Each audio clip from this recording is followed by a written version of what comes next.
आज के इस सेशन में हम लोग बात करने वाले हैं बिजनेस लॉ से एक बहुत ही कमाल के टॉपिक जिसका नाम है निगोशिएबल इंस्ट्रूमेंट एक्ट 1881। एग्जामिनेशन में 14 मार्क्स का मिनिमम वेटेज है। इंस्टीट्यूट चाह ले तो वो 18 to 20 मार्क्स तक लिफ्ट कर सकता है। अब समझिए, जब हम बात करेंगे निगोशिएबल इंस्ट्रूमेंट एक्ट 1881 की, तो बैक ऑफ द माइंड कुछ क्वेश्चन जाने चाहिए। ध्यान से हम इस डिटेल कंसेप्चुअल रिवीजन में एक बात जो बार बार हर चैप्टर में कहते आ रहे हैं वो ये कि क्वेश्चंस कोई से भी हो, इधर वो डायरेक्ट क्वेश्चन हो या फिर प्रैक्टिकल प्रॉब्लम बेस्ड क्वेश्चन हो, आपको आपके दिमाग को एक बेसिक बात बतानी है और वो ये है कि क्वेश्चन कंसेप्ट से बनते हैं। हाँ या ना? क्वेश्चन किससे बनते हैं? हमने कहा जी एक सिंपल लाइन में क्वेश्चन कंसेप्ट से बनते हैं। अब इस बात से फर्क नहीं पड़ता कि वो जो क्वेश्चन आया हुआ है वो डायरेक्ट क्वेश्चन है ना, डायरेक्ट क्वेश्चन जिसको आप डिस्क्रिप्टिव क्वेश्चन भी कह देते हैं, या फिर आप अपनी बोलचाल की भाषा में केस स्टडी बेस्ड क्वेश्चन बोलते हैं जिसको हम प्रैक्टिकल प्रॉब्लम बेस्ड क्वेश्चन बोलते हैं। ठीक बात है ना? प्रैक्टिकल प्रॉब्लम बेस्ड क्वेश्चन बोलते हैं। तो ये बात दिमाग को हर वक्त पता होनी चाहिए, क्वेश्चन कंसेप्ट से बनते हैं। मतलब साफ कि अगर हमें ये बात समझ आ जाए, हम इसका डिटेल रिवीजन कर ले जाए। पढ़ा तो पहले ही चुका बहुत डिटेल में, सारे एग्जांपल्स भी मॉड्यूल की कोड कर रहे हैं। मुद्दा अब ये है एक बार वापस से रिवीजन हो जाए, थोड़ा क्वेश्चन के मोड में हम देख लें। जब हम निगोशिएबल इंस्ट्रूमेंट की बात करते हैं, sir what do you mean by negotiable instrument? An number of time जिस इंस्ट्रूमेंट को ट्रांसफर करा जा सकता है, this is called negotiable instrument between living people. Is very important. In law terms हम बोलते हैं विवोज, VIVOS, है ना, not a mobile phone company. Vivos मतलब लिविंग जो पर्सनालिटीज हैं, जो लिविंग पीपल से इनके बीच अगर कोई टर्म हम ट्रांसफरेबल मोड में देख रहे हैं तो हम बोलते हैं यार ये निगोशिएट हो रहा है, निगोशिएबल है। अब instrument according to law, according to negotiable instrument act 1881 कितने टाइप के हैं? हमने कहा 3, bills of exchange, promissory note और चेक। ये वो 3 है जिन पे क्वेश्चंस बनते हैं। बट मुद्दा सिर्फ इतना नहीं है। क्यों? इसको पढ़ते हुए हम होल्डर इन ड्यू कोर्स की बात कर लेते हैं, इसको पढ़ते हुए हम प्रेजेंटमेंट की बात कर लेते हैं, इसको पढ़ते हुए हम डिसऑनर की बात कर लेते हैं, इसको पढ़ते हुए इंडोर्समेंट की बात कर लेते हैं। ऐसे बहुत सारे टॉपिक जो दिमाग में बहुत अच्छे से जाने चाहिए। नहीं जाएंगे, कंटेंट की क्लैरिटी नहीं हुई तो एग्जाम में प्रेजेंटेशन गंदा जाएगा। और मैं हमेशा लॉ को लेके एक बात बोलता हूँ, इधर लॉ हो चाहे फिर अकाउंट्स हो, जो आपको बार बार समझाता भी हूँ, रीड, राइट, परफॉर्म, ये अप्रोच रखनी है ना। शुरुआत करें, पहले क्वेश्चन से शुरू करूंगा सो दैट आप थोड़े से आराम से सेटल होते जाएंगे, फिर धीमे धीमे क्वेश्चंस के लेवल आपको समझ आएंगे। बहुत मजा आने वाला है।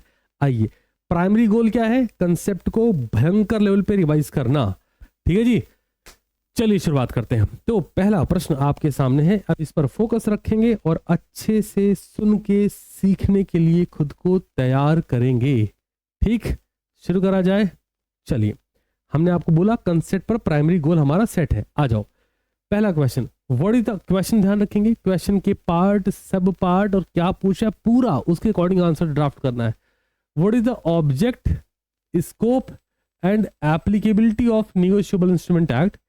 Is it exhaustive on matters relating to negotiable instrument? भाई साहब जब ये क्वेश्चन पेपर में अगर आ जाए, मैं यकीन मान के कह सकता हूं कि बच्चा क्वेश्चन देखेगा, फिर वो जिराफ बनने को ट्राई करेगा कि अरे तुमको आ रहा है क्या, वो भी बोलने का। तो ये जो फील है ना, इससे आप बाहर निकलो, इसलिए क्वेश्चन को डिटेल में रिवाइज करेंगे। आओ, क्वेश्चन क्या कह रहा है? What is the object, scope and applicability? Object क्या है, स्कोप क्या है, एप्लीकेबिलिटी क्या है निगोशिएबल इंस्ट्रूमेंट की? मैंने कहा भाई साहब ये वर्ड दिमाग में रखें और इसको ऐसे चुपचाप काट दें। ये क्यों रखा है? सो ऐसे क्लैरिटी रहे। This act applied and extend to whole of India, included, है ना, मजे लो, yes, whole of India included the state of Jammu and Kashmir। पहले ऐसा होता था, हम ऐसा पढ़ते थे, नहीं, जो भी इंडियन कॉन्ट्रैक्ट एक्ट है, सेल्स ऑफ गुड्स एक्ट है, वो यहाँ अप्लाई नहीं होता। मैंने कहा अभी पूरे देश में होता है। तो निगोशिएबल इंस्ट्रूमेंट एक्ट 1881 एक्सटेंड कहां तक करता है, स्कोप क्या है? मैंने कहा भाई साहब पूरे इंडिया में। तो आगे बढ़ो, द एक्ट मेनली रेगुलेट्स, किसको रेगुलेट करता है? The issue and negotiation of, क्या? Issue and negotiation of bills, notes, and cheque. आसान भाषा में जब हम निगोशिएबल इंस्ट्रूमेंट की बात करते हैं तो हमारे दिमाग में क्या आना चाहिए? Bills of exchange. When it says notes मतलब promissory notes and the third one is cheque. आगे बढ़ते हैं, आगे बढ़िए आगे। but does not provide for the transmission of rights in such instrument by operation of law or by transfer inter vivos। या ये word क्या है सर? विवोज, मैंने आपको एक टर्म दिया अभी, विवोज मतलब लिविंग है ना, लिविंग जो भी होंगे, लिविंग पीपल जो भी होंगे उनके बीच। अब समझिए, हम ट्रांसफर इंटरविवोज, इस पूरे वर्ड का मीनिंग क्या है? इस पूरे वर्ड की सिंपल सी मीनिंग है बिटवीन लिविंग पर्सन। ट्रांसफर, अब ऐसे पढ़िए इसको, ट्रांसफर बिटवीन लिविंग पर्सन। अब जब आप इस स्टेटमेंट को पढ़ेंगे तो आप बोलो अच्छा ये मीनिंग है इसका। पढ़ के जरा इसको, क्या बोला गया? जो भी हमारा निगोशिएबल इंस्ट्रूमेंट है वो उसको रेगुलेट किया जाएगा, इशू किया जाएगा और निगोशिएशन देखा जाएगा। अब निगोशिएबल इंस्ट्रूमेंट कौन कौन से? हमने कहा bills of exchange, promissory notes and cheque, तीन ही है। आगे बढ़िए। बट ये क्या नहीं करेगा? Does not provide for the transmission of rights, कोई ऐसे राइट्स नहीं देगा इन सच इंस्ट्रूमेंट, मतलब इन तीनों की बात बाय ऑपरेशन ऑफ लॉ, या वहां पे लॉ ऑपरेट हो, या फिर by transfer between living people, जो भी लोग रह रहे हैं। अगर दो पार्टीज की बात करते हैं, एग्जांपल के लिए अगर दो पार्टीज हैं, एक ड्रॉर है दूसरा ड्रॉई है, मतलब बिल्स ऑफ एक्सचेंज की बात हो गई है ना। इजी वे में अगर हम चेक की बात कर रहे हो तो एक चेक को ड्राफ्ट कर रहा है, दूसरा चेक की एक्सेप्टेंस ले रहा है। क्या हो रहा है यहाँ पर? एक चेक को क्रिएट कर रहा है, ड्राफ्ट कर रहा है, जो साइन कर रहा है ठीक है मेरे अकाउंट से आज पैसे ले लेना। दूसरा चेक को ले रहा है, लाई हुजूर हम जाएंगे बैंक में लगाएंगे, पैसे निकालेंगे, या फिर अपने अकाउंट पे ही चेक है तो अपने अकाउंट में जमा कर लेंगे। क्रॉस चेक है तो दूसरे अकाउंट में, हमारे अकाउंट में भी जा सकता है। बट अगर क्रॉस चेक में नेम भी मेंशन है कि नहीं फलाने के अकाउंट में, तो फलाने के अकाउंट में ही जा रहा होगा। तो जो बात बोली गई, जो भी हमारा निगोशिएबल इंस्ट्रूमेंट है वो होल इंडिया में एप्लीकेबल होगा। ऑब्जेक्ट क्या है? ऑब्जेक्ट क्या है? Regulate the issue and negotiation of. हम इश्यू क्या हो रहे हैं वो चेक करेंगे, उसको रेगुलेट करेंगे और निगोशिएशन देखेंगे किन के बीच में, जो भी बाय लॉ हो रहा है या फिर by transfer of living person, उनके बीच में कोई भी इश्यूज है, निगोशिएशंस है, कौन देखेगा? Negotiable instrument act 1881। एक बात दिमाग में सेट हुई, आगे बढ़ो जरा। देयरफॉर क्वेश्चन आगे बढ़ा, इज इट एग्जॉस्टिव? क्या एग्जॉस्टिव है? मैंने कहा चेक करते। It is not exhaustive of all matters relating to negotiable instrument. This act does not affect the provision of section 25 of। अभी section 25 किसका है जनाब? ये इंडियन पेपर करेंसी एक्ट 1882 का। अब जब आप पढ़ते होंगे प्राइमरी लेवल पे तो आपने पढ़ा और आपने रट लिया कि notes are not included in negotiable instrument act. आपने कभी ये प्रश्न जानना ही नहीं चाहा कि क्यों? आपने कहा हाँ ठीक लग रहा है, किताब में लिखा है तो सही होगा। मैंने कहा भाई साहब, निगोशिएबल इंस्ट्रूमेंट एक्ट 1881 बना, जब 1881 बना तो नोट्स भी इंक्लूडेड थी। क्यों? वो प्राइमरी सोर्स थी ना ट्रांसमिशन का, कि एक हाथ पैसा दो, दूसरे हाथ सामान लो, पैसा दो सामान लो, चल रहा था बहुत बढ़िया। फिर 1882 में ये हमारे पास प्यारा सा इंडियन पेपर करेंसी एक्ट आया, जहां पर बोला गया कि भाई साहब अगर इंडियन की कोई पेपर करेंसी नोट्स है, नोट्स नोट नहीं, अगर वो नोट्स है रुपया, तो वो इसमें इंक्लूड नहीं होने वाला। क्या बोला गया? दिस एक्ट मतलब negotiable instrument act 1881 does not affect, ये अफेक्ट नहीं करता सेक्शन 25 किसके? इंडियन पेपर करेंसी एक्ट 1882 को नहीं इफेक्ट करता, टच ही नहीं करता, मतलब ही नहीं। आगे section 25 of the Indian paper currency act prohibits, रोकती है किसको? Private person from issuing any instrument which amounts to an unconditional promise to pay a certain sum of money to bearer on demand. मुझे एक बार chat box में सबसे जानना है, अब ये बात माइंड में क्लैरिटी के थ्रू आ गई कि नहीं आ गई? और ये हमेशा याद रहे, अब नहीं भूलने वाले तुम। भाई साहब बड़ा सिंपल हो गया। निगोशिएबल इंस्ट्रूमेंट एक्ट, हमने कहा bills of exchange, promissory notes and cheque. Act कौन सा है? 1881। उसके ठीक एक साल बाद एक एक्ट है इंडियन पेपर करेंसी एक्ट 1882, जिसमें क्या बोला गया कि इंडियन पेपर करेंसी मतलब rupees, notes are not the part of negotiable instrument act 1881। क्यों नहीं है? क्योंकि आपको प्राइवेट पर्सन को ये अथॉरिटी नहीं है कि वो इशू कर सके कि लो आज हमने 2000 की नोट, 500 की नोट, 100 की नोट, 50 की नोट इशू कर दी, जाओ मौज करो, नहीं है। चैट बॉक्स में जल्दी से क्लैरिटी दीजिए, क्या ये पॉइंट सारे बच्चों को समझ में आ गया है? फटाफट फटाफट मुझे बताइए। हाँ जी, सारे बच्चे बताएंगे। कम ऑन एवरीवन, जल्दी से बताइए, क्या ये पहला पार्ट दिमाग में क्लियर हुआ?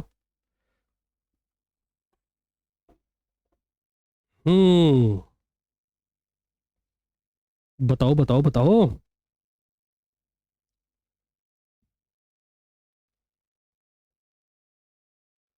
Yes, perfect one, perfect one. All set. ठीक है, ठीक, ठीक है। यही यही यही चीजें समझनी है आपको। बढ़िया, ठीक है जी, ठीक है, ठीक है, ठीक है, गुड वन। ठीक,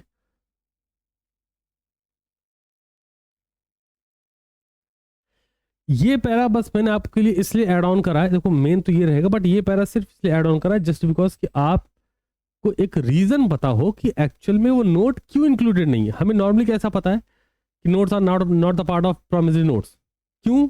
हमने कहा वो तो पता नहीं, लेकिन किताब में लिखा है। मैंने कहा जान लो यार, सिंपल बात। अब इसे, ये रिलेटेबल स्टडी का एक लेवल है कि हम रिवीजन भी कर रहे हैं, बहुत डिटेल में करो, हमने इसको रिलेटेबल बना दिया कि निगोशिएबल इंस्ट्रूमेंट एक्ट 1881 है, जहां पर क्लियरली ये बात बोली गई कि भाई साहब bills of exchange, promissory notes और चेक को कोई भी पर्सन, लिविंग पर्सन, विवोज, एक टर्म भी दिया ना आपको, विवोज, ये आपस में एक्सचेंज कर सकते हैं, इश्यू कर सकते हैं, ट्रांसमिट कर सकते हैं, ट्रांसफर कर सकते हैं, बट पेपर करेंसी को ना इश्यू कर सकते, ना ट्रांसफर कर सकते, ना ट्रांसमिट, कुछ नहीं कर सकते। क्यों? हमने कहा भाई इंडियन पेपर करेंसी एक्ट 1882 बनाया गया, जहां ये बात बताई गई, जहां ये बोला गया लॉ में कि आप एज अ प्राइवेट पर्सन ये नहीं कर सकते। ठीक है ना? ऑल सेट, चलो आगे बढ़ते हैं, आगे बढ़ते हैं। The Negotiable Instrument Act is based on the principle of English law and where no special consideration arise with respect to Indian circumstances। आओ जी आओ, थोड़ा आगे बढ़ जाए। अब हाँ, क्वेश्चन पर ध्यान देना। क्वेश्चन बोलो, is it exhaustive in matters relating to negotiable instrument? अभी इसका आंसर देना बाकी। आइए आइए आइए आइए। चलो चलो चलो। The Negotiable Instrument Act was prima facie intend to lay down the whole law regarding, किसके रिगार्डिंग? मैंने कहा चेक, हाँ जी चेक, बिल्स ऑफ एक्सचेंज, हाँ जी bills of exchange, promissory notes, हाँ जी प्रोमिसरी नोट्स, तीन ही पर तो पूरा निगो एक्ट अवेलेबल है। आओ जरा, एक्ट इज नॉट एग्जॉस्टिव। अब ये क्या है चेक करते हैं, एक बार पढ़ते हैं जरा। Negotiable Instrument Act cannot be considered to be exhaustive of all matter। Sir what do you mean by exhaustive? कई बच्चे ऐसे होंगे अभी बैच में बैठे होंगे, वो सोचेंगे सब तो ठीक है, ये एग्जॉस्टिव क्या है? भाई वर्ड आ रहा होगा ना, क्या है क्या ही? मैंने कहा यार सिंपल है, एग्जॉस्टिव मतलब हो जाता है, पहले वही बता दूं, इंक्लूडेड ऑल। अब क्लियर है? Included all matters, all matters. और आसान भाषा में कंसीडर्ड, हम कहते हैं भाई सारे मैटर्स इसमें इंक्लूडेड है ना, ऐसे कह लें, या फिर considered all elements, all elements. तो क्या हमने कोई ऐसा एक्ट बनाया है जो इश्यू और ट्रांसफर के सारे एलिमेंट को कंसीडर कर रहा है? मैंने कहा नहीं। अब पढ़ो, हाँ जी क्या लिखा गया? Negotiable instrument act can not be considered to be exhaustive. ये सारे मैटर्स इंक्लूड करता ही नहीं। क्यों? अभी तो हमने बोला इंडियन पेपर करेंसी एक्ट 1882 के तहत निगोशिएबल इंस्ट्रूमेंट एक्ट में किसी भी प्राइवेट पर्सन को ये अथॉरिटी नहीं दी गई कि वो पेपर करेंसी को इश्यू कर सके, इंडोर्स कर सके, निगोशिएट कर सके, ट्रांसफर कर सके। मतलब साफ कि करेंसी भी तो इश्यू होती है ना, बट निगो के अंदर नहीं हो सकती। आगे बढ़ो जरा, हाँ जी आगे बढ़िए। Okay, all matters relating to negotiable instrument, this act primarily deals with pro notes, cheques and bills of. Pro notes का मतलब प्रोमिसरी नोट्स है। Moreover, Act merely takes care of matter relating to issuance, negotiation of bill and notes, and does not touch their assignment and devolution of rights under those instruments। I believe कि अगर अब examination में ये word आ भी गया तो मेरी batch का हर एक बच्चा बड़े प्यार से इसको डील कर पाएगा। ये क्वेश्चन माइंड में कहाँ से, वो बताता हूँ। ये क्वेश्चन की ड्राफ्टिंग है एग्जॉस्टिव वर्ड के थ्रू, समझाता हूं। जरा वापस आओ, वापस आओ, आनंद की प्राप्ति करो। क्वेश्चन में मेजर सोर्स क्या था, पढ़ते हैं। What is the object? हमने कहा ऑब्जेक्ट क्या है? ऑब्जेक्ट इशू कौन करेगा, निगोशिएशन कौन करेगा, स्कोप क्या है, मैंने कहा कहाँ तक ये एप्लीकेबल है, होल ऑफ इंडिया। अब यहां तक हमने पूरा किया निगोशिएबल इंस्ट्रूमेंट के बारे में। फिर क्या होता है, इज इट एग्जॉस्टिव, हमने कहा नहीं एग्जॉस्टिव नहीं है। क्यों नहीं है वो आपने पढ़ा है ना, क्यों नहीं वो भी आपने पढ़ लिया। चलिए अब आते हैं अगले प्रश्न पे। यहां से आप जब बढ़ेंगे तो अब आपको थोड़ा रिलेटेबल फील होगी, लाइक कि सांस आएगी, हाँ ये देखा है। लेकिन पहले क्वेश्चन फील आया कि नहीं आया, कि एक वर्ड आया और आपकी पूरी दुनिया जग घूम गया तारे जैसा। कि एग्जॉस्टिव क्या है, सारे बच्चे एक बार चैट बॉक्स में क्लैरिटी दो। क्या ये माइंड में इमेज बिल्ड हो गई कि अब ये वर्ड अगर पेपर में दिखा तो नया तो नहीं लगेगा। और क्या डायरेक्ट क्वेश्चंस आते हैं पेपर में, आते रहे हैं, आएंगे कोई संदेह मत रखना। हाँ एक प्रैक्टिकल प्रॉब्लम भी आता है बट डील कर लेंगे, वो भी कराऊंगा ना। तो अगर ये वर्ड आया स्कोप, ऑब्जेक्ट एंड एग्जॉस्टिव, तो आप बहुत मस्ती के साथ लिखेंगे। स्कोप कहते हैं होल इंडिया, ऑब्जेक्ट कहते हैं issue and transmission and transfer and negotiation. Is it exhaustive, क्यों नहीं है, हमने कहा रे private people not have ability to issue transfer negotiate the Indian paper currency, matter solve, इसलिए एग्जॉस्टिव नहीं है। Sir what do mean by exhaustive, considering all elements, मैंने कहा नहीं है। सब क्लियर है ना। पहले क्वेश्चन का अगर मैं क्रक्स आपको देना चाहूं तो मैं क्या दूंगा, आ जाओ इधर इधर आओ। पहले क्वेश्चन क्रक्स क्या था, इधर इधर आओ, की पॉइंट्स लेके चलो ना। ऑब्जेक्ट्स क्या है ना, एक पॉइंट। दूसरा स्कोप क्या है, 2 पॉइंट। तीसरा एग्जॉस्टिव, एग्जॉस्टिव है कि नहीं है, तीसरा पॉइंट। मैंने कहा नो नहीं है। क्यों नहीं है, क्यों नहीं है, तो हमने कहा भाई साहब एक हमें लॉ बता दिया सर ने, Indian paper currency act 1881, sorry 1882। अब आप में से कोई बच्चा अगर मुझसे पूछना चाहे सर इज इट ओके कि हम एग्जाम में ये लिख दिया है, मैं कह मत लिखो। एक बच्चे के मन में भी डाउट है सर हम इसको नहीं लिखेंगे तो नंबर मिलेगा, मिलेगा। तो सर ये बताया क्यों, सो दैट तुम्हें रिलेटेबल लगे। क्योंकि निगोशिएबल इंस्ट्रूमेंट एक्ट जब तुम बोलते हो तो अंदर से ऐसी आवाज आती है, भाई 1881 भी बोल, तुम बोल निगोशिएबल इंस्ट्रूमेंट एक्ट 1881, इनका बस तो एक साल और याद रखना 1882। वो क्या बोलता है कि जो काम निगोशिएबल इंस्ट्रूमेंट एक्ट कर सकता है करे, बट इंडियन की पेपर की जो करेंसी है ना, नोट्स है, वो उसमें इंक्लूडेड नहीं है, एंड दिस कॉल्ड एग्जॉस्टिव। इसलिए बोला गया considering all elements negotiable instrument act में इंक्लूडेड नहीं, that's why negotiable instrument act 1881 is not exhaustive. I believe ये बात दिमाग में ओ जी फिट हो गई, जी फिट हो गई। अब आगे बढ़ूं, चलो मजा आएगा। चलो अब आते हैं अगले क्वेश्चन पे। क्वेश्चन ध्यान से पढ़ेंगे, क्वेश्चन ध्यान से पढ़ेंगे, बहुत ध्यान से पढ़ेंगे। 6 नंबर का एक क्वेश्चन आता है, ध्यान से पढ़ेंगे। व्हाट इज चेक, सर 6 नंबर का आएगा जरूरी, मैंने कहा नहीं पेपर मान लो उनको लेंदी बनाना है। 6 नंबर में वैसे एक टॉपिक टच होता, जैसे अगर चेक पूछेंगे तो चेक का किसी से डिफ्रेंशिएशन पूछ लेंगे, या चेक का डिसऑनर पूछ लेंगे, या चेक के टाइप पूछ लेंगे, इससे ज्यादा कुछ नहीं कर सकते। टॉपिक एक रहेगा, बट एग्जामिनर चाह रहा है कि नहीं हम चेक करेंगे बच्चा पढ़ के आ रहा है कि नहीं, क्या करेगा, एक टॉपिक चेक का कर लेगा, दूसरा टॉपिक प्रेजेंटेमेंट का कर देगा, एक टॉपिक बिल्स ऑफ एक्सचेंज का कर देगा, दूसरा topic holder in due course का कर देगा। तो 2 डिफरेंट टॉपिक को टच कर लेंगे अगर वो 6 नंबर के एक क्वेश्चन जो बनता था और पेपर लेंदी हो जाएगा, उसमें 3-3 नंबर के 2 बना देंगे। समझ में आ रहा ना, आ जाइए। व्हाट इज चेक, तो क्वेश्चन का पहला पार्ट ये है। आगे what is the difference between cheque, ये दूसरा पार्ट है। Cheque and bills of exchange में डिफरेंस बताना है, बहुत सिंपल है। लेकिन मैं बोलता हूँ हमेशा पढ़ के जाइए, क्योंकि आपको जब लग रहा होता है कि अरे ये तो आ गया है ही क्या इसमें, तो एग्जामिनेशन में लिखने में थोड़ी तकलीफ होगी आपको, है ना। और एक बहुत जरूरी बात ध्यान रखिए कि एग्जामिनर जो आपकी कॉपी चेक करने वाला है वो बहुत क्लियर है कि अगर ICAI मॉड्यूल में डिफरेंसेस को स्टेटमेंट फॉर्मेट में दिया गया है तो वैसे ही चेक करना चाहता है, अगर वो एक फॉर्मेट टेबलर फॉर्म में दिया गया तो वैसे चेक करना चाहता है। तो मैं आपको यहां पर लेवल अप करके स्टेटमेंट फॉर्मेट डिफरेंस बताऊंगा। आओ पहला क्वेश्चन है व्हाट इज चेक। मैंने कहा आओ जी उड़ा देते हैं। मैंने इसकी लैंग्वेज क्यों नहीं बदली, मेरे को मजा नहीं आ रहा देख के ना। आहा अच्छा अच्छा भी तो लगना चाहिए पढ़ाते हो, नहीं आपको लगता है क्या कहता है, ठीक है सर। चलिए व्हाट इज चेक, हमने कहा आओ देखते हैं सेक्शन 6 क्या कहता है। सेक्शन 6 कहता है a cheque is a bill of exchange drawn on specified banker. अब आपका चेक अगर आईसीआईसी बैंक का है तो पॉसिबल नहीं ना कि आप उसको बैंक ऑफ बड़ौदा पे लिख दो। अगर बैंक ऑफ बड़ौदा का है तो आप यही पॉसिबल नहीं उसको स्टेट बैंक ऑफ इंडिया पे, सरकारी बैंक ही तो है। हमने कहा रे चाचा, अगर तुम्हारा चेक मतलब तुम्हारा अकाउंट बैंक ऑफ बड़ौदा में है तो तुम स्टेट बैंक ऑफ इंडिया पे नहीं लिख सकते, ये समझना पड़ेगा, है ना। आइए section 6 of negotiable instrument act क्या कहता है। Cheque is a bill of exchange drawn on specified banker, specified bank specified होगा, and not express to be payable otherwise than on demand. Cheque payable हमेशा कब होता है, ऑन डिमांड। हमने बोला ये चेक का पैसा इनको दे देना तो दे देना,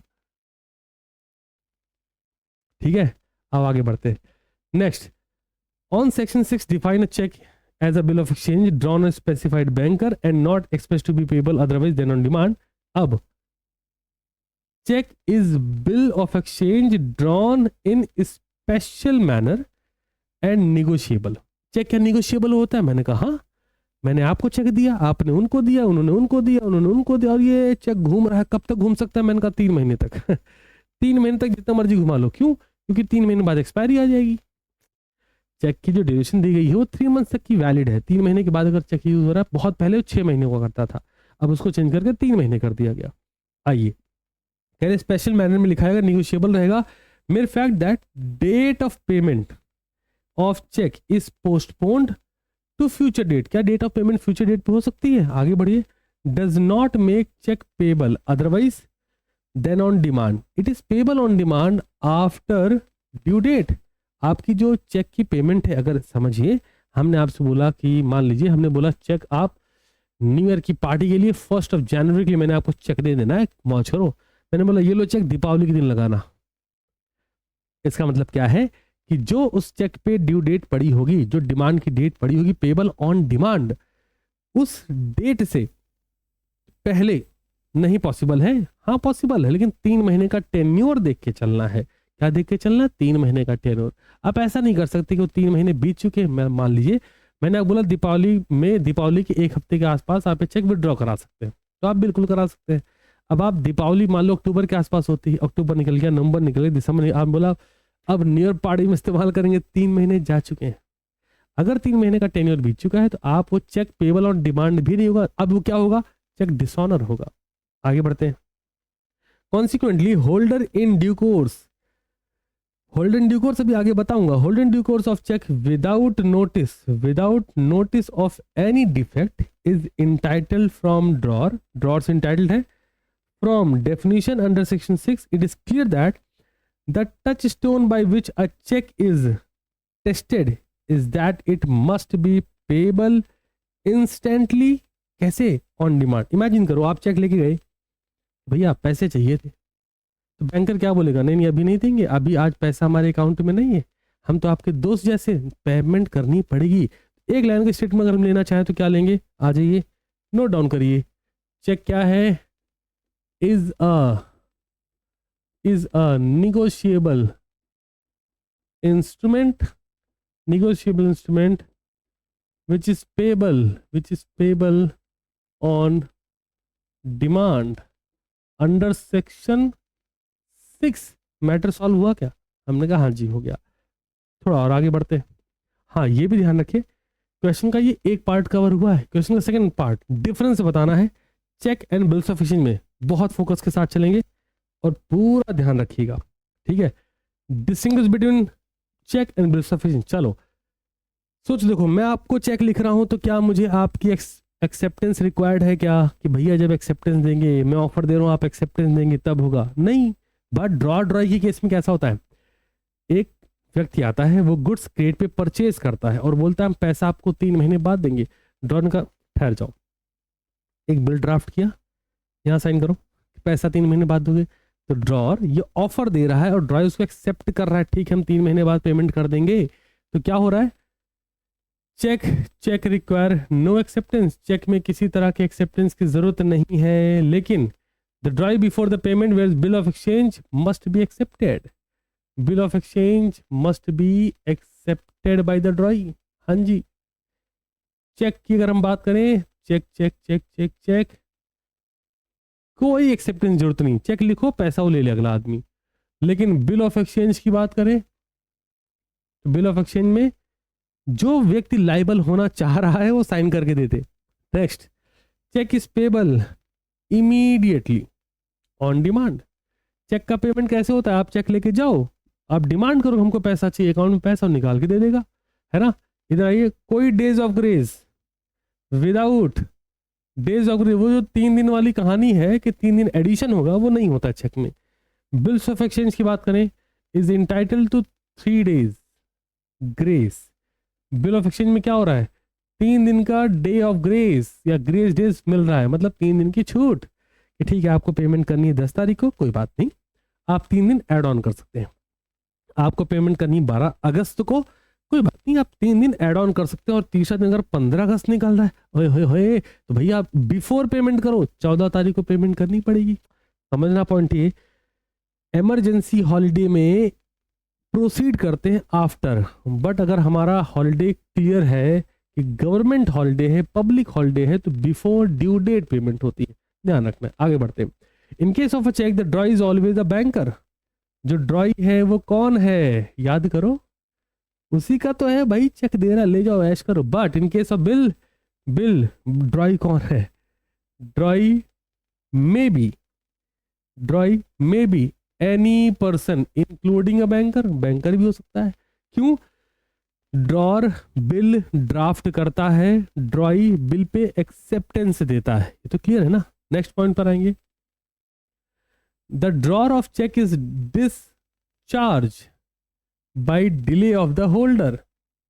भाई जो चेक का है वो अगर डिले करता है प्रेजेंटमेंट में, सोच के देखो, presenting for payment, drawer of cheque is discharge by delay of the holder. हमने आपको चेक दिया तो हम अपने से तो फ्री हो गए ना, अगर बैंक में प्रेजेंट करने में आप डिले कर रहे हैं तो हमारी तो लाइबिलिटी रिस्पॉन्सिबिलिटी बची नहीं as a cheque, as a banker. But इधर आइए, तो the delay position of the drawer has been insured by the failure of the bank in the case of a bill of exchange. लेकिन bills of exchange में it must be duly presented for payment और otherwise the drawer will be discharge. Bills of exchange में कैसा है, duly presented, भाई साहब drawer लिखेगा, draw acceptance देगा, अब 2 महीने 3 महीने 5 महीने जितने महीने का बिल लिखा गया है उतने महीने के बाद वो प्रेजेंट करेगा और फाइनल पेमेंट करेगा।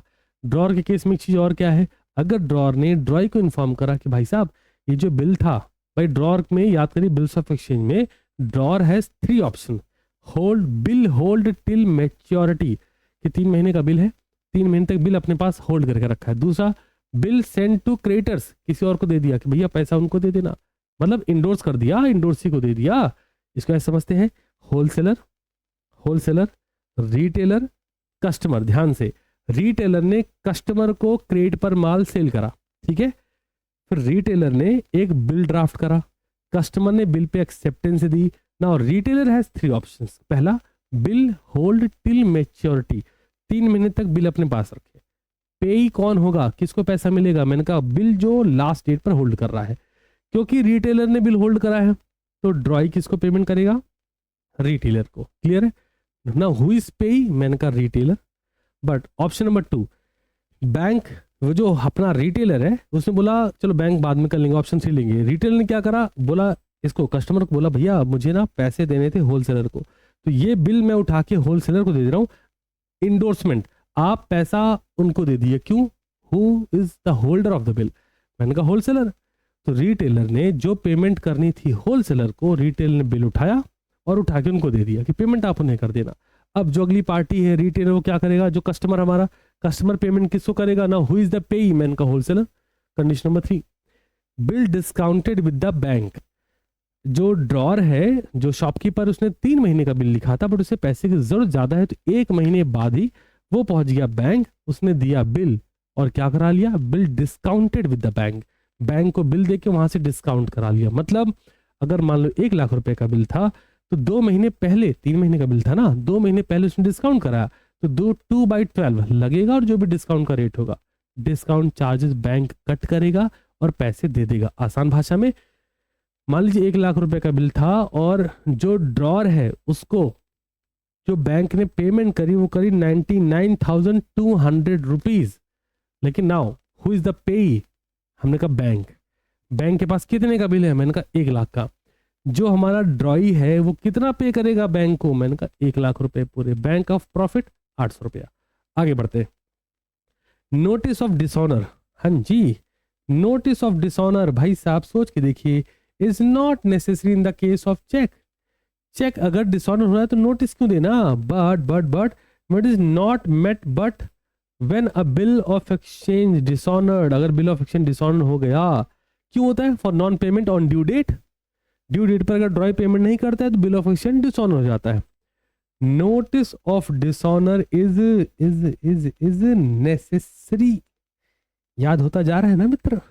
आगे बढ़ते हैं, check is a peculiar sort, वाह जी वाह, सॉर्ट ऑफ इंस्ट्रूमेंट। क्या होता है जिसमें, जहां पर आप रिसेंबल कर सकते हैं बहुत सारे बिल्स ऑफ एक्सचेंज। सर मतलब मैंने कहा सोचो resembling bill of exchange. Imagine करो आपको 5 बिल ऑफ एक्सचेंज का पेमेंट करना है, एक चेक में हो सकता है क्या, मैंने कहा हाँ आराम से।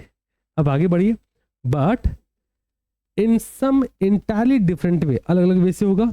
इन the ordinary course it is never accepted, accept नहीं होगा नॉर्मली कोर्स में, है ना। It is not intended for circulation, it is given for immediate payment. Cheque अगर आपको देना है तो क्यों देना है, इमीडिएट पेमेंट के लिए। बट अगर हम बात करें बिल्स ऑफ एक्सचेंज की, ध्यान दीजिए, it is not entitled to days of grace in addition. हम क्या बोलते हैं भाई साहब, जो डेज ऑफ ग्रेस है यहाँ पर आप किस में लगाते हो days of grace, bills of exchange में। चेक में क्या होता है, हमने कुछ नहीं, चेक में सिंपल है, आप पेमेंट करो बात खत्म करो। बिल्स ऑफ एक्सचेंज का रिसेंबल कर सकते हैं क्या, कि 3 बिल्स ऑफ एक्सचेंज रिसेंबल कर ले, मैंने कहा हाँ कर सकते हैं, लेकिन कंडीशन क्या है कि जो ड्यू डेट है तीनों की ऑलमोस्ट सिमिलर हो, तब तो रिसेंबल करो। इमेजिन करिए, एक बिल्स ऑफ एक्सचेंज की ड्यू डेट है 2 महीने, दूसरे बिल्स ऑफ एक्सचेंज की ड्यू डेट है 4 महीने, तीसरे बिल्स ऑफ एक्सचेंज की ड्यू डेट है 7 महीने। Sir how to resemble all these bills of exchange, मैंने कहा पॉसिबल है। बच्चा बोलता है नहीं सर, मैंने कहा यार रीबेट सुना हुआ है, रीबेट। भाई एक बात बताओ, डिस्काउंट होता है क्या, मैंने कहा हाँ, तो रिबेट नहीं होगा क्या। नोटिंग चार्जेस होता है क्या, कि अगर ड्रॉई ने ड्यू डेट पर पेमेंट नहीं करी, बिल डिसऑनर हुआ, हमारा जो ड्रॉई है वो नोटिंग चार्ज देने को रेडी है। अगर वो नोटिंग चार्ज देने को रेडी है तो अगर उसने बिफोर ड्यू डेट पेमेंट कर दिया तो क्या वो रिबेट के लिए रेडी नहीं, मैंने कहा वो भी है। तो ड्यू डेट के पहले का पेमेंट का मतलब क्या है, 3 बिल को रिसेंबल करा, एक डेट पर पेमेंट करा, हमने बोला भाई एवरेज ड्यू डेट निकाल के पेमेंट हो गई। क्या रिसेंबलिंग पॉसिबल है, हाँ, लेकिन अगर हम डिफरेंस लिख रहे हैं तो हम ऐसा नहीं करेंगे। हम कैसा बोलेंगे कि चेक में रिसेंबलिंग हो जाती है, आप 2-3 ड्यूज को एक चेक से पे कर सकते हैं, बिल्स ऑफ एक्सचेंज में नहीं होता, तभी तो डिफरेंस आएगा ना। आगे बढ़िए, cheque is presented for payment where bill in the first bill of exchange the first instant is presented for acceptance. Cheque क्यों प्रेजेंट करा जाता है, ये लो चेक, किसी को चेक दे रहे हो बैंक में तो क्यों दे रहे हो, देखो कितना अच्छी राइटिंग हमारी, नहीं, पैसे लाओ, चेक का प्रेजेंटमेंट फॉर पेमेंट है, लेकिन बिल ऑफ एक्सचेंज का प्रेजेंटमेंट क्यों है, सोचो। हमने कहा भैया ये रहा आपका बिल, कहाँ बहुत अच्छा लग रहा है, कहीं अच्छा ना लगे साइन कर दीजिए, एक्सेप्टेंस दीजिए, ठीक है। चलो आगे बढ़ते हैं। अच्छा एक पॉइंट और भी नोट कर ही लो आप, bill of exchange is dishonoured by non acceptance. अगर आपने एक्सेप्ट नहीं करा तो बिल हमारा डिसऑनर होने वाला है। This is not so in the case of cheque, cheque में ऐसा नहीं होता, because the holder of a cheque as between himself and the drawer has no right to require acceptance, क्योंकि यहाँ पर एक्सेप्टेंस की कोई रिक्वायरमेंट नहीं है, तो ऐसी कोई ड्राफ्टिंग बनेगी, डिसऑनर हो जाएगा। चलो थोड़ा और आगे बढ़ जाते हैं, और एक बेहतरीन सा क्वेश्चन कॉपी में नोट करिएगा, सेक्शन 9। बच्चा बोलता है अरे बाबा कौन सा, मैंने कहा holder in due course, but वहां पर जाए उससे पहले जरा मुझे बताइए, क्या माइंड में स्टेटमेंट फॉर्म में डिफरेंशिएशन माइंड में लॉक हुआ कि नहीं हुआ, जल्दी से बताओ। हम बोला चेक, हमने कहा यार चेक में डेज ऑफ ग्रेस नहीं मिलता, बिल्स ऑफ एक्सचेंज में मिलता है। चेक, हमने कहा यार इसको तो लिखने वाला अपना बैंकर रहेगा, लेकिन बिल्स ऑफ एक्सचेंज में लिखने वाला हमेशा ड्रॉअर होगा। हम बोला चेक में एक्सेप्टेंस रिक्वायर्ड नहीं है, बिल्स ऑफ एक्सचेंज में एक्सेप्टेंस रिक्वायर्ड है। हम बोला चेक, ऐसे करते हुए दिमाग में लेके चल रहा है ना, जल्दी से बताएं सारे बच्चे, क्लैरिटी है क्या। जल्दी जल्दी बोलो। अब ये जो हमने लॉक करे हैं, मैं जब आपको बैच में नोट्स प्रोवाइड करूंगा, you are able to recall वापस से, है ना? All set? वाह, बहुत ही बढ़िया। अगला प्रश्न आपको कराने वाला हूं, और ये प्रश्न मैं ऐसा सोचता हूं कि अगर आप एग्जाम में आ गया, अरे भाई साहब जलवा होगा तुम लोग का। सही बता रहा हूं, कनेक्ट करो बातों को। सेक्शन 9, सेक्शन 9 किस बारे में बात? सेक्शन 6 इस बारे में बात करता है, चेक के बारे में। सेक्शन 9 किस बारे में बात कर रहा है? मैंने कहा यार, holder in due course, good faith, ऐसे रिकॉल करना है ना। आ जाओ कराता हूँ। कॉपी में हेडिंग बनाओ, कॉपी में हेडिंग बनाओ। और बहुत कमाल का क्वेश्चन मैं बता रहा हूँ, बहुत कमाल क्वेश्चन। क्यों? होल्डर इन ड्यू कोर्स को तो जनरली बच्चा रट लेता है, बट क्वेश्चन का जो सेकंड पार्ट है ना, क्या ही कहने। आओ दिखाता हूँ। Explain the term holder in due course, this is the first part of the question. What is the sub part? Holder in due course क्या है पहले हम ये बताएंगे, फिर हम क्या बताएंगे, what are the rights and powers. आहा, राइट्स एंड पावर्स क्या है होल्डर इन ड्यू कोर्स के। जो होल्डर इन ड्यू कोर्स बनेगा, उसके राइट्स क्या है, उसकी पावर क्या है, ये बताना है। और यहीं पे मजा आ जाएगा। क्यों? क्योंकि क्वेश्चन का जो सोल्यूशन होगा बहुत बड़ा बड़ा हो जाएगा। अब इमेजिन करिए ना, कई बार बच्चा बोलता है सर 6 नंबर में लिखने के लिए कंटेंट नहीं होता। मैंने कहा दे रहा हूँ थक जाओगे भी, कितना बड़ा आंसर, इतना पढ़ेंगे तो उसमें से इतना तो लिख ही ले जाएंगे, इतने नंबर तो आ ही जाएंगे। ये नंबर कितने? 6 में से 5। क्या बात। आओ, होल्डर इन ड्यू कोर्स क्या है? मैंने कहा चेक करते हैं, चलो। सेक्शन 9 क्या कह रहा है? Section 9 of negotiable instrument act define holder in due course, और holder in due course means any person who for consideration became the possessor of a promissory notes, bills of exchange or check, bills of exchange or check, if payable to bearer or the payee or the endorsee thereof, if payable to order before the amount mentioned it became payable, and without having sufficient cause to believe that, यहाँ ध्यान देना, without having sufficient cause to believe that any defects existed in the title of the person from whom he derived his title।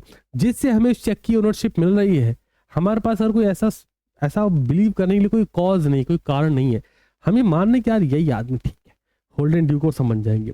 हमारे पास believe करने के लिए कुछ ऐसा नहीं कि नहीं यार, ये व्यक्ति अगर हमको बिल्स ऑफ एक्सचेंज दे रहा है तो ठीक है ना, ये ओनर होगा, ये प्रॉमिसरी नोट्स के लिए प्रॉमिस कर रहा है तो यही मेन पर्सन होगा, हम ऐसा बिलीव कर रहे हैं। तो और आ गया ये। अब देखो, बहुत ध्यान से इस पॉइंट को देखना। क्यों मैं इसको बता रहा हूँ? Very very important the perspective of practical problem. ऐसे चुपचाप मोहब्बत से लिख लीजिए, मेरे साथ आइए। अरे जिसको कभी कभी कुछ बच्चे केस स्टडी वाले क्वेश्चन बोल देते हैं, बड़े बड़े से अनसीन पैसेज। आओ जरा। A person claiming to be a holder in due course, अगर कोई व्यक्ति कह रहा है कि मैं होल्डर इन ड्यू कोर्स हूं, ही मस्ट प्रूव। तो मैं आपको ये बताना चाह रहा हूं, आपने एक प्रैक्टिकल प्रॉब्लम बेस्ड क्वेश्चन पढ़ा। अब क्वेश्चन में आपसे पूछा जा रहा है कि पर्सन एक्स, पर्सन ए, पर्सन बी, पर्सन एन, कोई भी नाम होगा ना, पर्सन फलाने, क्या ये holder, is it a person is a holder in due course? Question mark. कहते हैं बताओ, एक्सप्लेन, यू हैव राइट्स। आओ करना। अगर कोई पर्सन कह रहा है कि हाँ मैं होल्डर इन ड्यू कोर्स हूं, तो उसे प्रूव करना पड़ेगा। क्या? हमने कहा चेक करो। पहला, दैट ऑन पेमेंट, ध्यान से पढ़िएगा, that on payment of a valuable consideration he became, पहला क्या है, वो पोजेसर हो जाए, उसके पास ओनरशिप हो जाए। Possessor of the negotiable instrument किसका? हमने कहा बहुत सिंपल है, बिल, प्रॉमिस नोट, चेक। दूसरा, द पेई और the endorsee thereof if payable to order, अगर वो जो पे है या इंडोर्सी, वो पेबल टू ऑर्डर पे, वो पे करने को रेडी हो। Second, that he became the possessor before the amount due. भाई अगर 4 तारीख को अमाउंट ड्यू होना है, 1 तारीख, 2 तारीख, 3 तारीख को ये पोजेसर हो जाए, इनके पास बिल होना चाहिए, इनके पास चेक होना चाहिए। Under the instrument became actually payable, 3 तारीख को पेमेंट होना है समझो, 3 जैन को अगर पेमेंट होना है तो बिफोर 3 जैन, है ना। 20 मई को पेमेंट होना है, बिफोर 20 मई। मैंने 3 जैन क्यों लिखा है, ठहर जाओ, अच्छा अच्छा लिखो ना, तुमको अच्छा अच्छा लगना चाहिए। मान लो 20 जैन को पेमेंट होना है, लॉ लिखनी जाना है हमको, मान लो तो बिफोर 20 जैन, 20 में को होना, बिफोर 20 में। सिमिलरली अगर 20 सितंबर को होना है, अटेम्प्ट गिनवा दिए तुम्हारे, है ना, तो बिफोर 20 सितंबर। पता क्या मस्त बात क्या है, ये वो 3 डेट्स हैं जिस डेट पर आपके बिजनेस लॉ के पेपर नॉर्मली शेड्यूल होते हैं, ठीक है।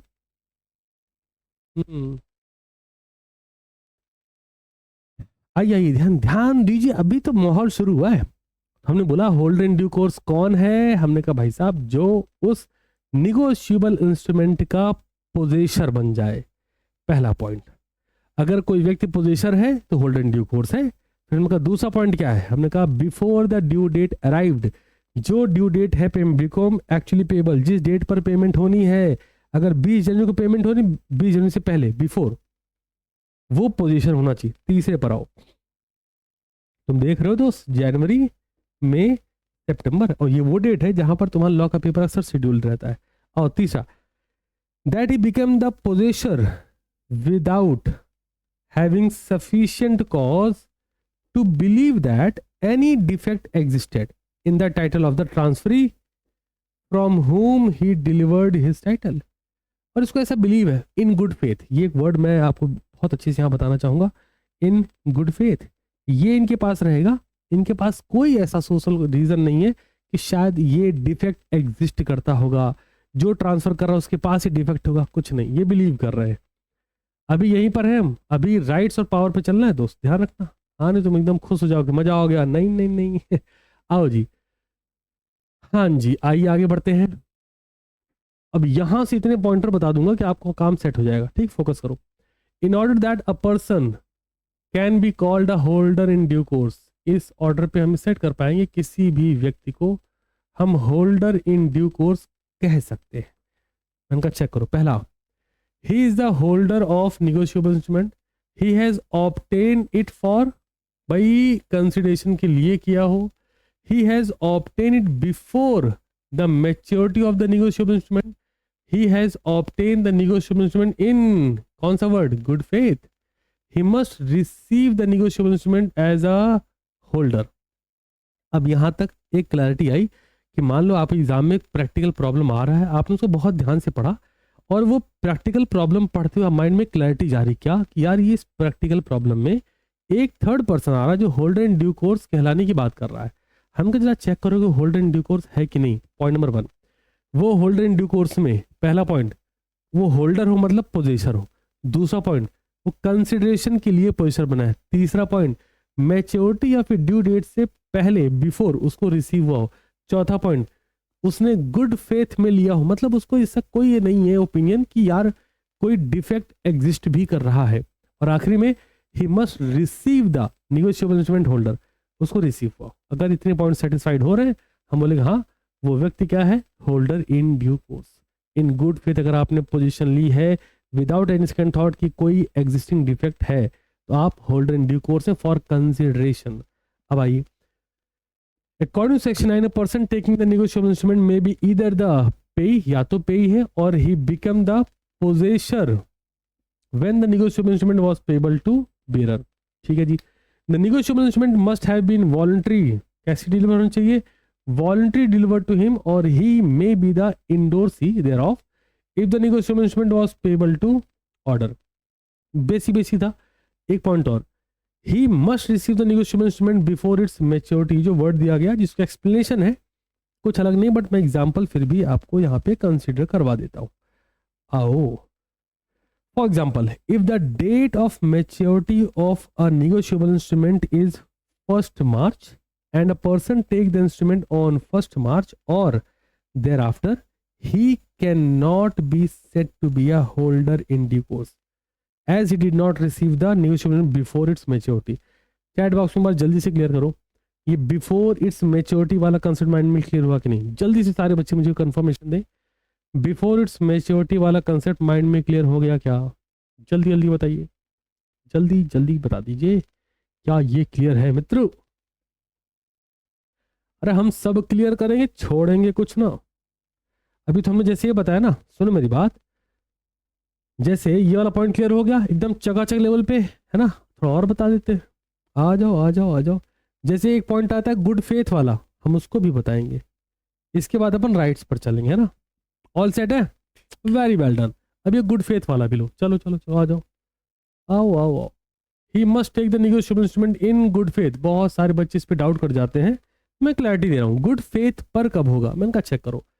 Our act does not use the term good faith, but instead says that to be holder in due course, a person must take the negotiable instrument without having sufficient cause to believe that any defect existed in the title. Ownership में कोई defect है ऐसा वो ना सोचे। आगे, the condition required that he should act in good faith. उसे कैसे एक्ट करना है कि हाँ सब सही है, सब बढ़िया है, कोई डिफेक्ट नहीं है, कोई एग्जिस्टिंग डिफेक्ट नहीं है। आगे बढ़िए, उसके पास विद रीजनेबल कॉशन, वो सब चेक कर रहा है फिर भी नहीं मिल रहा। It means that a person must take the negotiable instrument with an honest belief that the title मतलब ownership of the transferor is a good one, and moreover there should be nothing which could across a suspicious in his mind that the title, अरे बार बार आ रहा है लिखना पड़ेगा, ownership transfer is defective. Imagine करो आपको कोई चेक दे रहा है, ध्यान से, आपको कोई चेक दे रहा है, तो अगर आपको ऐसा लग रहा है कि इसकी ओनरशिप डिफेक्टिव है, डिफेक्टिव एग्जिस्टेंस है, तो आप होल्डर इन ड्यू कोर्स बनोगे। सोचो, for consideration, just imagine, for consideration before the maturity date arrived, आप होल्डर इन ड्यू कोर्स बनेंगे। हाँ लाई लाई कोई बात नहीं बनोगे भाई, आप होल्डर इन ड्यू कोर्स कब बनेंगे, in good faith before the maturity date for a consideration you become the possessor. की ठीक है, चेक आपने दिया, थैंक यू, हमें बड़ा अच्छा लगा। चैट बॉक्स में सबको क्लियर हो गया ना। ना who is become holder in due course, इनको who become the possessor of the negotiable instrument. जो पोजेसर हो जाए, पॉइंट नंबर 1। पॉइंट नंबर 2 कि वो जो पोजेसर हो रहा है वो बिफोर मैच्योरिटी डेट होना चाहिए, मैच्योरिटी डेट ना ही हो उससे पहले पोजीशन ले लिया। पॉइंट नंबर 3 फॉर कंसिडरेशन, कि आपका इंटरेस्ट हो, यानी कि पड़ोसी का चेक आया था, क्या ठीक है दे दिया, हमें क्या करना है, बाढ़ में जाए, नहीं, फॉर अ कंसिडरेशन। और चौथा कि कोई डिफेक्टिव टाइटल एग्जिस्ट नहीं कर रहा है, you are the strong believer कि जो पोजीशन आपको मिल रही है इन ट्रू सेंस से मिल रही है। चलिए एक पॉइंट और, अब क्वेश्चन का जैसा पार्ट था जरा उस पर आ जाइए। क्वेश्चन में क्या पूछा गया, क्वेश्चन पूछा गया ड्यू कोर्स, हमने बताया rights power, holder due course के राइट्स क्या है, पावर्स क्या है, ये पता पड़ जाएगा, क्वेश्चन पूरा कंप्लीट होगा। आओ चेक करते हैं, rights and power of holder in due course. मैंने कहा भाई साहब बड़े ध्यान से लेंगे इसको, मजा आ जाना चाहिए पूरा। कितने राइट्स बता दूं, मैंने कहा 4 तो बता ही दूं। चलो पहला, ध्यान से है ना, ध्यान से, और की पॉइंट्स नोट कर लेना कॉपी में। आ जाओ, चलो चलो चलो। A holder in due course has all the rights and power of a holder, and in addition hold the bill free from any personal defect of title। कोई प्रायर पार्टी के पास अगर कुछ भी है तो उसका डिफेक्ट उसको नहीं मिलने वाला, as well as from more personal defences available to prior parties among themselves and may enforce payment against all, ध्यान रहो, ऑल पार्टीज लाइबल, जितनी पार्टी बिल के अंडर में लाइबल है, होल्डर इन ड्यू कोर्स के पास वो पावर है, वो इन्फोर्स करेगा। क्यों, मैंने कहा holder in due course become holder in due course for consideration, पैसे के लिए तो बना था, बिफोर मैच्योरिटी डेट बना है कि जब मैच्योरिटी डेट आएगी ना ही हैज द पावर कि वो उसको इन्फोर्स करे कि भाई साहब पैसे लाओ, ठीक है ना। सेकंड पर आइए, the holder in due course of promissory note can recover the amount of promissory note from the maker and the payee irrespective, ध्यान से, irrespective, फर्क नहीं पड़ता इस बात, irrespective of their respective liabilities as between themselves। पकड़ के चलो सारे पॉइंट, हम बने होल्डर इन ड्यू कोर्स, ध्यान से मैं आपकी बात कर लेता हूँ, आप रिलेट करेंगे। आप बने होल्डर इन ड्यू कोर्स। एक बार रिकॉल करो, how you become the holder in due course. मैंने कहा आपको पोजीशन मिला, टाइटल मिला, टाइटल मतलब ओनरशिप मिली, आपको ओनरशिप मिल गई before maturity date arrived, maturity date से पहले ओनरशिप मिल गई ना, हाँ ठीक है। तीसरा, आप होल्डर इन ड्यू कोर्स क्यों बने हैं, मैंने कहा कंसिडरेशन के लिए बने, पैसे चाहिए आपको, आप ही की बात करें, पैसे चाहिए आपको। चौथा, आप जब होल्डर इन ड्यू कोर्स बने तो आपको सारे राइट्स मिल गए, इररिस्पेक्टिव, इन गुड फेथ मिले। मतलब अगर मान लो टाइटलशिप ओनरशिप प्रीवियसली वो डिफेक्टिव थी भी, एग्जिस्ट कर रही थी, फिर भी आपको गुड फेथ में गुड टाइटल मिला, गुड पोजीशन मिली, गुड ओनरशिप मिल गई। नाउ गेम यहां से बदलेगा।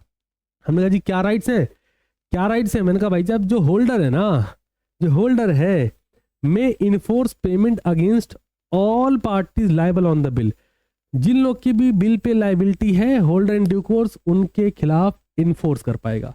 दूसरा, जो प्रोमिसरी नोट्स में जो होल्डर इन ड्यू कोर्स बनेगा वो रिकवर कर पाएगा प्रोमिसरी नोट्स पे लिखा वो अमाउंट जो किसी पार्टी ने प्रॉमिस किया है for the payment, in respective कि जो रिस्पेक्टिव लाइबिलिटीज है एज बिटवीन देमसेल्फ वो उसे पेमेंट करना पड़ेगा। तीसरा, a party to a suit can not in suit on it by a holder in due course set up a defence that there was consideration for the execution of the Noto.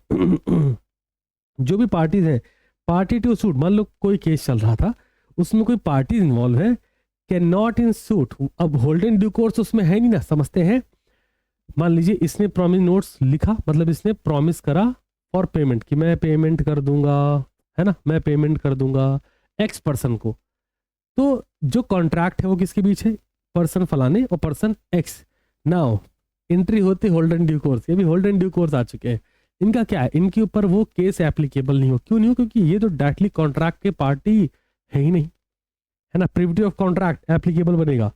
अगला आ जाओ, तो यहां पर साफ शब्द में बोला गया a party to a suit can not in a suit on it by a holder in due course, नहीं चलेगा। Set up a defence, holder in due course से डिफेंस मिल जाएगा that there was consideration for the execution of the note, ना कि भाई साहब हम आए हैं कंसिडरेशन के लिए, लोड लेने के लिए थोड़ी आए हैं। आखिर में वेयर द पे of the promissory notes executed by 2 person jointly, अब मान लो यहां पर चल रहा है ज्वाइंट वेंचर, ध्यान देना ज्वाइंट वेंचर में क्या होता है, ए एंड बी बोथ, ये दो पार्टीज हैं। अब ध्यान दो, वेयर द पे of the promissory notes executed by 2 person, 2 person jointly कर रहे हैं, agree to relinquish his claim against one of the executants, कह हाँ जी हम रिसेंबल करके फाइनल पेमेंट कर देंगे, आपस में आएंगे, ए बी मिलेंगे, फाइनल पेमेंट कर देंगे। The assignee of the promissory notes who takes with the knowledge of this arrangement, कौन सी अरेंजमेंट, इन्होंने क्या बोला है, claim against one of the executants, वो पेमेंट करेगा।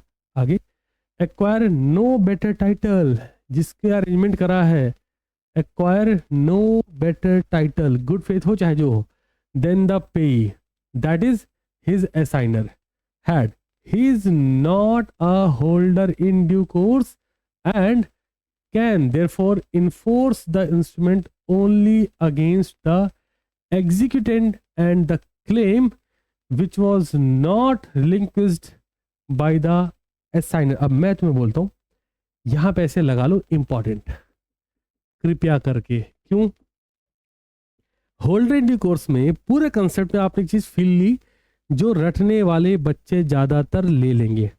कौन सी फील ली बताओ, आपने एक बढ़िया सी फीलिंग ली। फीलिंग क्या थी कि holder in due course have all the rights जैसा मेन पार्टीज को होता है, इन रिस्पेक्टिव वो गुड फेथ में होता है, फॉर कंसिडरेशन होता है, वो हर केस को इन्फोर्स कर सकता है। बट जब बात आई इनकी किसकी, ज्वाइंट वेंचर में, ज्वाइंट ओनरशिप में, ज्वाइंट बिजनेस में, तब जब वर्ड आया कि अगर पूरा कोई मान लो प्रैक्टिकल प्रॉब्लम आपने पढ़ी, ध्यान से प्रैक्टिकल प्रॉब्लम आपने पढ़ी और लिखा गया they perform all the business deal jointly, you are like अच्छा तो ये है वो खतरनाक वर्ड जॉइंटली, आपने पिक कर लिया, पूरी प्रैक्टिकल प्रॉब्लम ये ढूंढ लिया आपने, जॉइंटली डील कर रहे हैं। अच्छा अब पढ़ो, वेयर द पे of the promise notes executed by two person, अगर प्रोमिस नोट्स को एग्जीक्यूट करने वाले दो लोग हैं, agree to relinquish his claim against one of the executants, वो कह रहे हैं भाई साहब कोई एक पेमेंट कर दे, कोई दिक्कत थोड़ी है। The assignee of the note, अब यहां पर क्या ध्यान रखना है, assignee of the promissory note, अब मान लो उन्होंने किसी को असाइन कर दिया, assignee of the promissory note who take with the knowledge of this arrangement, यहाँ पे हाँ ये क्या क्या बढ़िया बात है, सुना ध्यान से। Assignee of the promissory notes के पास ऑप्शन क्या है, ऑप्शन कृपया करके इसको अच्छे से सुनना, ऑप्शन इसके पास हैं दो। Option number 1, when he have knowledge of the arrangement, है ना। Option number 2, when assignee don't have the knowledge about the arrangement। मुझे चैट बॉक्स में जल्दी से बताओ, अगर असाइनी को प्रीवियस किसी भी अरेंजमेंट के बारे में नॉलेज नहीं है और फिर भी वो अगर होल्ड एंड ड्यू कोर्स बन रहा है तो कैसे बन रहा है, कौन सा वर्ड यहाँ एप्लीकेबल होगा, जल्दी बताओ।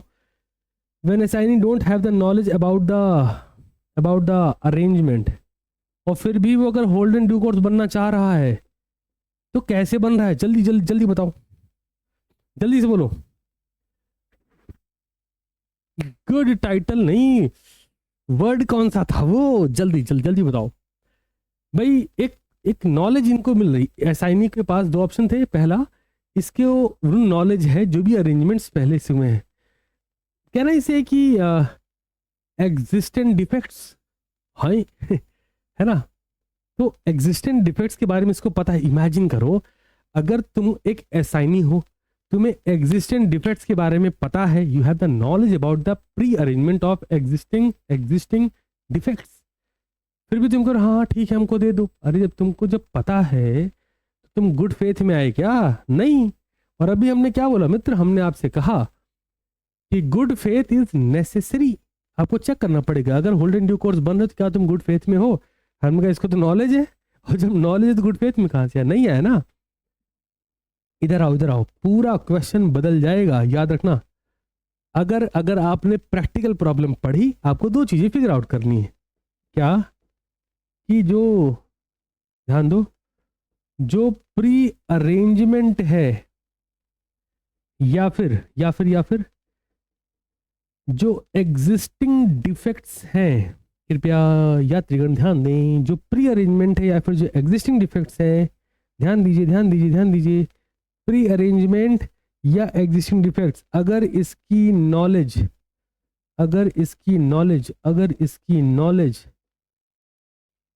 है तो वो व्यक्ति होल्डर इन ड्यू कोर्स नहीं होगा। ऑल सेट, सारे बच्चों क्लियर है क्या, जल्दी बताओ, सारे बच्चों क्लियर है क्या, जल्दी से बोलो, पक्का मान लूं, हाँ जी बताइए।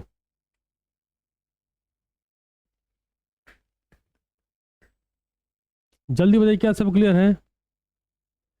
वेयर द पे of the pronote issued by two person jointly agree to relinquish मतलब होता है सरेंडर करना। इमेजिन करिए सरेंडर करना, surrender is claim against one of the executants, कि हम कह रहे हैं भैया ठीक है आप पेमेंट मत करिएगा, ऐसे कैसे चलेगा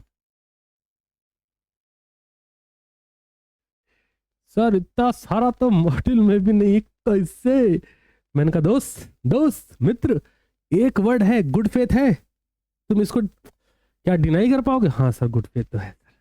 तो मैंने कहा तो मैं तुमको प्रैक्टिकल प्रॉब्लम का वो लेवल दिखा रहा हूँ जहां से शायद क्वेश्चन बने। शायद एग्जाम में अपने आप समझे हम तो बहुत स्मार्ट हैं, एंड यू लाइक हम सीटीसी क्लासेस वाले स्टूडेंट हैं, सिर्फ पढ़ा नहीं है, मॉड्यूल पूरा रगड़ के पढ़ा है, सारे एग्जाम्पल पढ़े हैं, और सिर्फ इतना ही नहीं टेस्ट भी दिया है, और सिर्फ इतना ही नहीं उसके बाद डिटेल में अलग लेवल पे जाके रिवीजन भी किया है। फील लो कि प्रैक्टिकल प्रॉब्लम बना तो अपने को कहाँ घुस के क्वेश्चन पकड़ना है। क्यों? क्वेश्चन कहाँ से बनते हैं? कंसेप्ट से बनते हैं। All set? ठीक है ना? चलिए जी, सरेंडर और आसान भाषा में, और आसान भाषा में, रिलिंक्विश की और आसान भाषा में। भाई मान लो यहां दो पार्टी की बात करी जा रही है ना, दो पार्टी की बात करी जा रही है, let go of something, let go of someone, और आसान भाषा में इसके रिगार्डिंग वन पार्टी। अब समझाता हूं। वेयर द पे ऑफ द प्रोनोन, मुझे लगा कि आपको आ रहा था बट मैं बताऊंगा, फिर भी एक एक शब्द चुन चुन के रगड़ देंगे। आ जाओ आ जाओ। वेयर द पे of the pronote execute by two person, जहां पर दो लोग मिलके कह रहे हैं भैया पैसा देना है, एग्री टू रिलिंक्विश, रिलिंक्विश बोल तो सरेंडर कर दिए, या फिर लेट गो कि ठीक है तुम मत देना। हिज क्लेम, अपना जो पैसा लेना है against one of the executant, कि तुम मत पैसा देना, ए बी तुम दोनों को देना था, ठीक है ए तुम मत पैसा देना। नाउ हियर्स द डिफेक्ट्स, यहाँ पे क्या है? एग्जाम्पल लो, इधर इधर इधर इधर फलाने फलाने फलाने फलाने फलाने फलाने who have a promissory note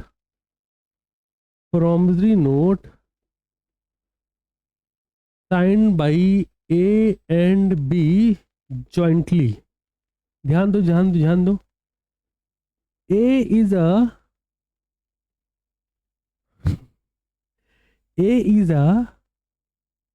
मौसी का लड़का और फलाने, अरे फोकस करो इधर नालायक को। ये कौन है? हमने कहा मौसी का लड़का है फलाने के। नाउ नॉट नाउ, तो फलाने going to relinquish Mr A for claim against डेब्ट। अरे समझो क्या हुआ यहाँ पे, फलाने हैं who have a promissory note signed by the A and B जिस promissory note को साइन कर रखे थे, तो फलाने को बेसिकली पैसा किससे चाहिए? मैंने कहा A और B से चाहिए, बट who is A? मैंने कहा मौसी का लड़का। नाउ फलाने गोइंग टू रिलिंक्विश, कि फलाने कहते ठीक है सरेंडर कर दो, लेट गो कि ठीक है भाई ए तुम पैसे मत देना, mister A for claim against डेब्ट, कि जो डेब्ट था उसके अगेंस्ट में जो तुम्हें क्लेम देना था तुम वो मत दो, कोई दिक्कत नहीं है। नाउ आगे आते हैं। अब इनको रिलीफ दे दिया गया, इनको फ्री कर दिया गया। नाउ पॉइंट इज कि अगर ये पैसा नहीं देने वाले हैं तो हमारे पास एक बढ़िया सा वर्ड है, क्या? मैंने कहा भाई साहब जरा चेक कर लो, अगर फलाने चाहते हैं कि कोई यहां पर क्या बन जाए, हमने कहा कोई यहां पर बन जाए होल्डर इन ड्यू कोर्स, है ना? फलाने वांट्स कि एनीवन, कि कोई यहां पर बन जाए होल्डर इन ड्यू कोर्स। अब क्या ढूंढना है कि क्या होल्डर इन ड्यू कोर्स को आपको दो ही चीज पकड़नी है कि नॉलेज अबाउट दिस है या नहीं है, नॉलेज है या नहीं है। अगर नॉलेज है तो ये होल्डर इन ड्यू कोर्स नहीं बनेगा, नॉलेज नहीं है तो इन good faith holder in due course बन जाएगा। Is that clear for everyone? Chat box में जल्दी से मुझे बताइए, क्या सभी को ये फुल कंसेप्ट आ गया है क्या? जल्दी बताइए। आप क्वेश्चन पढ़ेंगे, क्वेश्चन पढ़ के आपको फील आएगा सेटलमेंट वाला, बट सेटल मत होना। क्यों?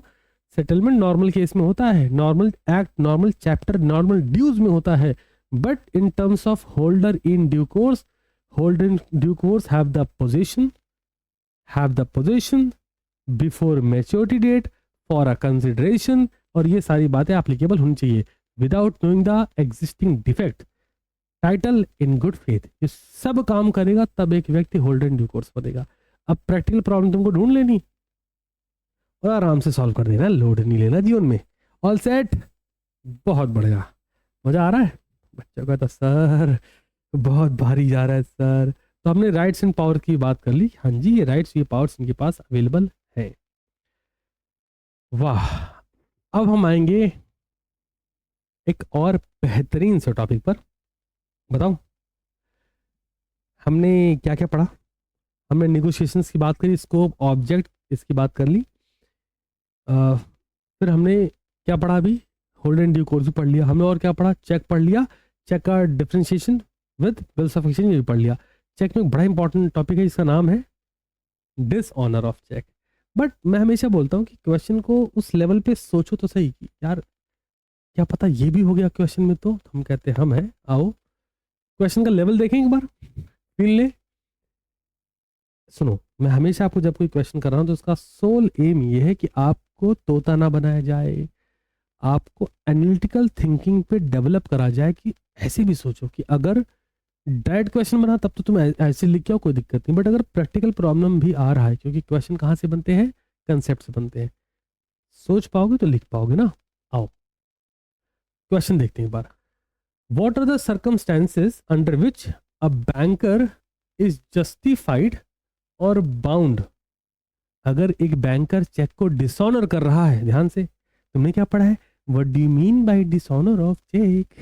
सही दोस्त, हम क्या बोल रहे हैं, एक चेक जो डिसऑनर हो रहा है, बैंकर जब किसी चेक को डिसऑनर करता है उसको हम जस्टिफाइड कैसे करें, हम कैसे बोल दें कि हाँ हाँ आपने सही किया, डिसऑनर कर दिया। या फिर एक बैंकर कब किसी चेक को बाउंड है कि नहीं इस चेक को तो डिसऑनर करना ही करना है, इसको डिसऑनर करो, कब डिसऑनर कर सकता है, bound to dishonour of cheque. और इन व्हाट केसेस, या क्वेश्चन कैसे बने इस तरीके से, in what cases can a banker refuse to pay cheque drawn on him by a customer. मुझे बात बताओ, क्वेश्चन बढ़िया है, चैट बॉक्स में बताओ क्वेश्चन बढ़िया है कि नहीं बढ़िया है। अब बच्चा बैठ सोच रहा है अगर ये क्वेश्चन आ गया तो हम कैसे लिखेंगे, मैंने कहा ऐसे लिखेंगे, बताऊंगा ना अभी। When a banker is bound to dishonor a check, when a banker is when a dishonor of check by a banker is justified, how a dishonor of check by a banker is justified। Question बना कि check का dishonour जब एक banker करता है आप उसे justified कैसे करोगे, या फिर अगर एक बैंकर किसी चेक को डिसऑनर कर रहा है तो इसकी कंडीशंस क्या क्या है। मैंने कहा देखते हैं। नॉर्मली हमें क्या पता है, इनसफिशिएंट फंड है, चेक डिसऑनर हो जाएगा, साइन नहीं मैच करेगी, चेक डिसऑनर हो जाएगा, 3 महीने का टेन्योर खत्म होगा, चेक डिसऑनर हो जाएगा। यही तो पता है ना, इसी को लिखना है बट थोड़ा सा ब्रॉडर लेवल पे लॉ की लैंग्वेज इस्तेमाल करते हुए। आइए पहला, बहुत ध्यान से, case in which a banker is bound और justified dishonouring the customer cheque. Customer का चेक, कृपया फोकस करिएगा, कस्टमर बाउंड है कस्टमर के चेक को डिसऑनर करने की। Point number 1, when the customer countermands the payment. बच्चा कहता रहे बाबा हे बाबा हमको उठा लो बाबा, बच्चे की फीलिंग है ना ये, मैं समझ पा रहा हूँ, चिंता मत करो। क्योंकि ऐसा होता है कई बार कि बच्चा बोलता है सर अब ना सहा जा रहा है। आओ when the customer countermand the payment, हमेशा ध्यान रखें, कई बार ऐसा होगा जब मैं आपको ये रिवाइज करवा रहा होगा या लॉ पढ़ा रहा होता हूँ तब भी बच्चा पूछता है सर, एक बहुत बहुत प्यारा प्रश्न होता है बच्चे का, बहुत प्यारा प्यारा सा बच्चा कहता है सर अपनी लैंग्वेज में लिख सकते हैं क्या। ये बच्चा तो पूछ लेता है, बट अगर मैं उस बच्चे से पूछ लूँ कि एग्जामिनर जो कॉपी चेक करेगा तुम्हारी वो अपने मन से नंबर दे सकता है क्या, तब तुम बोलोगे ये तो गलत बात है सर, हमें नंबर तो मिलना चाहिए, लिखा तो था ही। नो, 3 इडियट्स मूवी में देखने सुनने इंटरटेनमेंट, अच्छा व्हाट इज मशीन, हर वो चीज जो आपका काम आसान करे मशीन है, कौन नंबर देगा। और अगर तुम्हारा प्राइमरी गोल ये क्वालिफाई करना है ना मित्र, ये सब चीज इंटरटेनमेंट के लिए तो अच्छा है, देखो इस तो मैं भी एग्री करता हूँ। व्हाट इज मशीन, हर वो चीज जो आपका काम आसान करे। सर यही बात तो मैं भी कहना चाहता था, नहीं, अकॉर्डिंग टू आईसीएआई आपको वही बात कहनी पड़ेगी जो सुनना देखना चाहते हैं, जितनी जल्दी समझ जाएंगे उतनी तुम्हारी मौज है, अदरवाइज क्या ही कहें हम। समझ रहे हो ना मित्र, जो वो जानना चाह रहे हैं वो आपको बताना पड़ेगा। आ जाओ, पहला, when the customer countermand the payment, कहने जी जो हमारा कस्टमर है, इमेजिन करो, कैंसिल द पेमेंट। अब ठीक लग रहा है? बच्चा कहता है बच्चों की फीलिंग है, अब ठीक लग रहा है सर, ये काउंटरमेंट क्यों लिख दिया आपने? मैंने कहा अच्छा ठीक, दूसरा word low, when the customer revoke the payment. अब ठीक लग रहा है? बच्चा कहता है मच बेटर सर। इमेजिन करो आपने चेक लिखा, ठीक है, किसी को चेक दिया, वो पेमेंट लेके जाने वाला है, आपने चेक कैंसिल कर दिया रिवोक द पेमेंट, कि पेमेंट मत करो, है ना?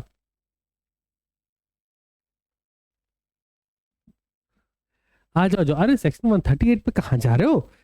तो यार यूट्यूब का मन करता फोड़ दूं माउस में, ये बच्चे ऐसे हो गए, वो पढ़ लेते हैं मोस्ट इंपॉर्टेंट टॉपिक, सिर्फ इतना पढ़ लो और पास। परमात्मा पूरा पढ़ना है। यू नेवर नो कि ऐसे कब एकदम सस्ती चीज पूछ ले और आप बोलो कि अरे यार टफ टफ पढ़ के आए थे, ये क्या पेपर था, पढ़ो ना। When the customer countermand the cheque, अगर एक कस्टमर अपने चेक को खुद ही कैंसिल कर दे कि पेमेंट मत करना, एक कस्टमर अपने चेक को खुद ही रिवोक कर दे कि इस चेक नंबर का पेमेंट नहीं करना है। हेलो, हाँ जी सिंह बोल रहा हूँ, आपको इस चेक का पेमेंट नहीं करना है, बात खत्म, इतना सिंपल। आओ, when the drawer of the cheque countermand, क्या बढ़िया लग जाता नहीं?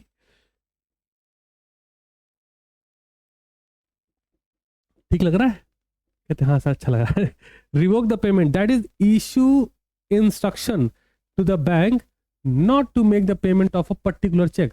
आपने इंस्ट्रक्शन इशू किया बैंक को कि इस पर्टिकुलर चेक का पेमेंट नहीं करना है, इशूड बाय हिम, जो उसने इशू किया है। The authority of the bank to pay that cheque stand revoked, जो बैंक उसके पास अथॉरिटी है कि चेक के खिलाफ पेमेंट करना है, अगर वो रिवोक्ड हो चुकी है by the drawer of the cheque, तो क्या हुआ? हमने कहा dishonour of the cheque, banker has satisfied ground to cancel the check, to dishonor the check. All set? A demand draft is procured, कृपया ध्यान दीजिए, a demand draft is procured for the purpose of transmitting money. Once the draft has been given to the payee, the bank cannot be asked to stop its payment. The purchase of the draft can however require the bank to maintain caution so that a wrong person who is not the payee or the holder in due course is not able to take its payment. मालिक लोग कृपया मेरी बात सुने, ध्यान से सुने, very important in the eyes of examiner for practical problem. आइए चुपके से यहाँ पे लगाइए, कहाँ पे लगाइए? यहाँ पे लगाइए, ऐसे इंपॉर्टेंट। क्यों? प्राइमा फेसी दिमाग में पहला वर्ड क्या आया? ऊपर ऊपर पढ़ा तो पहला वर्ड क्या है? When the customer countermand the payment, when the customer cancel the payment, when the customer revoke the payment, bank have no authority to pay anyone on demand. मजा आ गया कि चेक को भाई हम डिमांड पे, बैंक अब किसी को नहीं पे करेगा ना, banker have the possible ground to dishonour the cheque. समझा ना? बट हमने कहा भाई साहब, after issuing a cheque, after issuing check, drawer of the check has the option to countermand, to revoke, to cancel the check. But in the case of demand draft, imagine करो आपने practical problem पढ़ी, ध्यान से मुझे chat में बताना भी है ना, आपने प्रैक्टिकल प्रॉब्लम पढ़ी जहां पर आपने पढ़ा काउंटरमेंड वर्ड पढ़ लिया या रिवोक पढ़ा या कैंसिल पढ़ा और आपको लगा कि यार हाँ बिल्कुल सही बात है, जो चेक लिख रहा है या जो डिमांड ड्राफ्ट लिख रहा है, आप सुनो, जो डिमांड ड्राफ्ट लिख रहा है वो कैंसिल कर सकता है, हम ही ने लिखा हम कैंसिल कर दे रहे हैं। मैंने कहा नहीं, चेक के केस में cheque before prior payment, payment होने से पहले पहले चेक कैंसिल करा जा सकता है। और अगर आपने चेक कैंसिल कर दिया, इसकी एक important instruction regarding the particular cheque आपको बैंक को सेंड करनी है। बैंक उस पेमेंट को काउंटरमेंट कर देगा, रिवोक्ड कर देगा, कैंसिल कर देगा। बैंक की अथॉरिटी ही रिवोक्ड हो जाती है, बैंक उस पर्टिकुलर चेक के अगेंस्ट में पेमेंट नहीं करेगा। किस केस में? चेक के केस में। But in the case of demand draft, bank सिर्फ कॉशंस हो सकता है कि ठीक है ये पेमेंट उसी पर्टिकुलर पर्सन को किया जा रहा है, बैंक की अथॉरिटी को रिवोक नहीं करा जा सकता इन the case of demand draft. Chat box खुला है, मुझे जरा बताइए ये पॉइंट जो बहुत छोटा है, एक्चुअली बहुत छोटा है, बट माइंड में क्लियर हो गया? check can be revoked, check can be cancelled, check can be countermanded before making payment. हो जाएगा. Who is the drawer of the check have the authority कि वो बैंकर को ये बता दे कि भाई साहब आपको इस पर्टिकुलर चेक का पेमेंट नहीं करना. But in the case of demand draft they have no authority. जल्दी बताएं क्या है, छोटी सी बात, बहुत छोटी है एक्चुअली, बट प्रैक्टिकल प्रॉब्लम के नज़रिए से बहुत ज़्यादा इंपॉर्टेंट है. क्योंकि अगर बच्चे ने सिर्फ हेलीकॉप्टर व्यू में वाला पढ़ लिया, बच्चा लग ये मेरा नाम है लेकिन उसकी फीलिंग आ रही है. एग्जाम ने कहा कि वो डिमांड ड्राफ्ट दिए थे, चेक नहीं. बच्चन का तो क्या हुआ, चेक डिमांड ड्राफ्ट एक ही बात तो है, काम लग गया उसका. समझ गया ना सब लोग? सारे बच्चों को समझ में आ रहा है पक्का? क्या कहता है, ठीक है सर, अच्छा पढ़ा रहे हो. अच्छा चलो आगे बढ़ते हैं. क्वेश्चन क्या है क्या कौन कौन से ऐसे केस हैं जहां पर बैंकर चेक को डिसऑनर कर सकता है? पहला, जहां पर चेक कैंसिल हो जाए. दूसरा, where there are no sufficient कहते पैसे नहीं, चेक लिखे 9,999 का, अकाउंट में पैसा 99 है, तो क्या होगा? क्या भाग गया, पैसा लेने आए, है ना. Next, funds not properly applicable to the cheque. कह रही जो चेक है, जो चेक अवेलेबल है उसमें जो फंड है प्रॉपरली एप्लीकेबल ही नहीं. पढ़ते हैं. Under Section 31 of a banker's duty to honor the customer check is there when the funds of the customer with him are properly applicable to the payment of such check. Thus, if the fund in his hand are meant for being utilized for some other purpose. Imagine करिए आपने banker को पैसा दिया, कहा भाई साहब समझो आपने पैसा दिया, बोला इसकी ना इसका फिक्स डिपॉजिट कर दीजिएगा, ध्यान से एफडी करिएगा फॉर 3 years, ये लीजिए रुपए 2 लाख, आपने 2 लाख रुपए दिए कि एफडी कर दीजिएगा. ठीक, सेम डेट पर एक चेक इशू करा रुपए 2 लाख का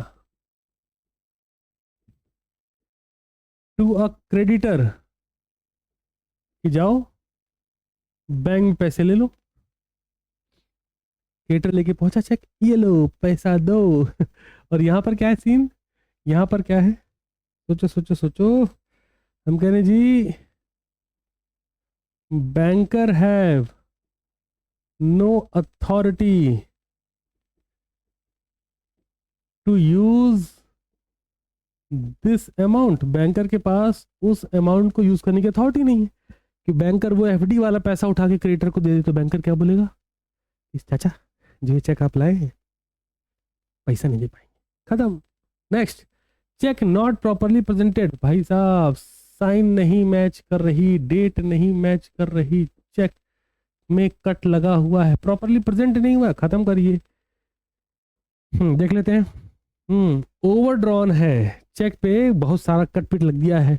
और where the cheque is presented after banking hours. कहते जी कितने में 4 बजे बैंक बंद होगा, धप्पा क्या हुआ, क्या पैसा चाहिए था, किस चीज़ का, वो चेक लिखे थे लो उसी का पैसा चाहिए था, है ना.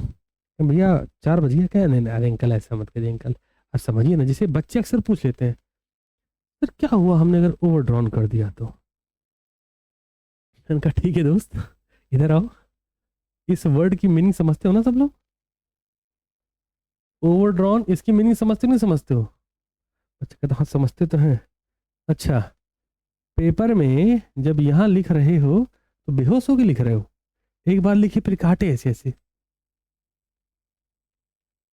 काहे? क्योंकि पेपर है, जितनी मर्जी काट दे. बट जैसे ही वो पेपर चेक बन जाता है, पूरे होशो हवास का इस्तेमाल करते हैं. डेट आज क्या है, अमाउंट इन वर्ड्स क्लियरली लिखते हैं. एग्जामिनेशन जाते रोल नंबर लिखना भूल जाते हैं, कहते हैं यार जल्दी टाइम नहीं था कचरा कराए. तो ओवरड्रॉन नहीं करना है. बैंकिंग आवर्स के बाद नहीं देना है. कहते बैंकिंग आवर्स बाद 2 से 5 पेपर था, पहुंचे 5:30 बजे, कहीं पेपर देना था अंकल, बहुत दूर से आ रहा है, नहीं मिलेगा. और where the cheque is not presented within a reasonable time of its issue it has become stable, bank justified dishonouring the cheque. भाई साहब 3 महीने का टाइम पीरियड अलाउड है, 3 महीने बाद अगर चेक इश्यू हो रहा है तो क्या होगा? हमने कहा कुछ नहीं होगा, काम खराब होगा। 6 महीने नहीं, 3 महीने। अच्छा अच्छा, 3 महीने, ठीक है ना। हाँ जी, अगला नोटिस ऑफ कस्टमर्स डेथ। अब कस्टमर की डेथ हो चुकी है, ये नोटिस पहुंच चुका है। When the bank get a notice of customer death, bank authority, ध्यान दीजिए, bank authority to pay cheque drawn by him is terminated। Again very much important, प्यार से यहाँ लिख लीजिए इंपॉर्टेंट। एग्जामिनेशन में क्वेश्चन बना, क्वेश्चन पढ़ के आपको रियलाइज हुआ कि यहाँ पर जिस कस्टमर ने चेक को ड्रॉ करा है, जिस कस्टमर ने चेक को इशू करा है, वो अब नहीं है, उसकी डेथ हो चुकी है। तो बैंक के पास जो अथॉरिटी है पेमेंट करने की, वो रिवोक्ड हो चुकी है।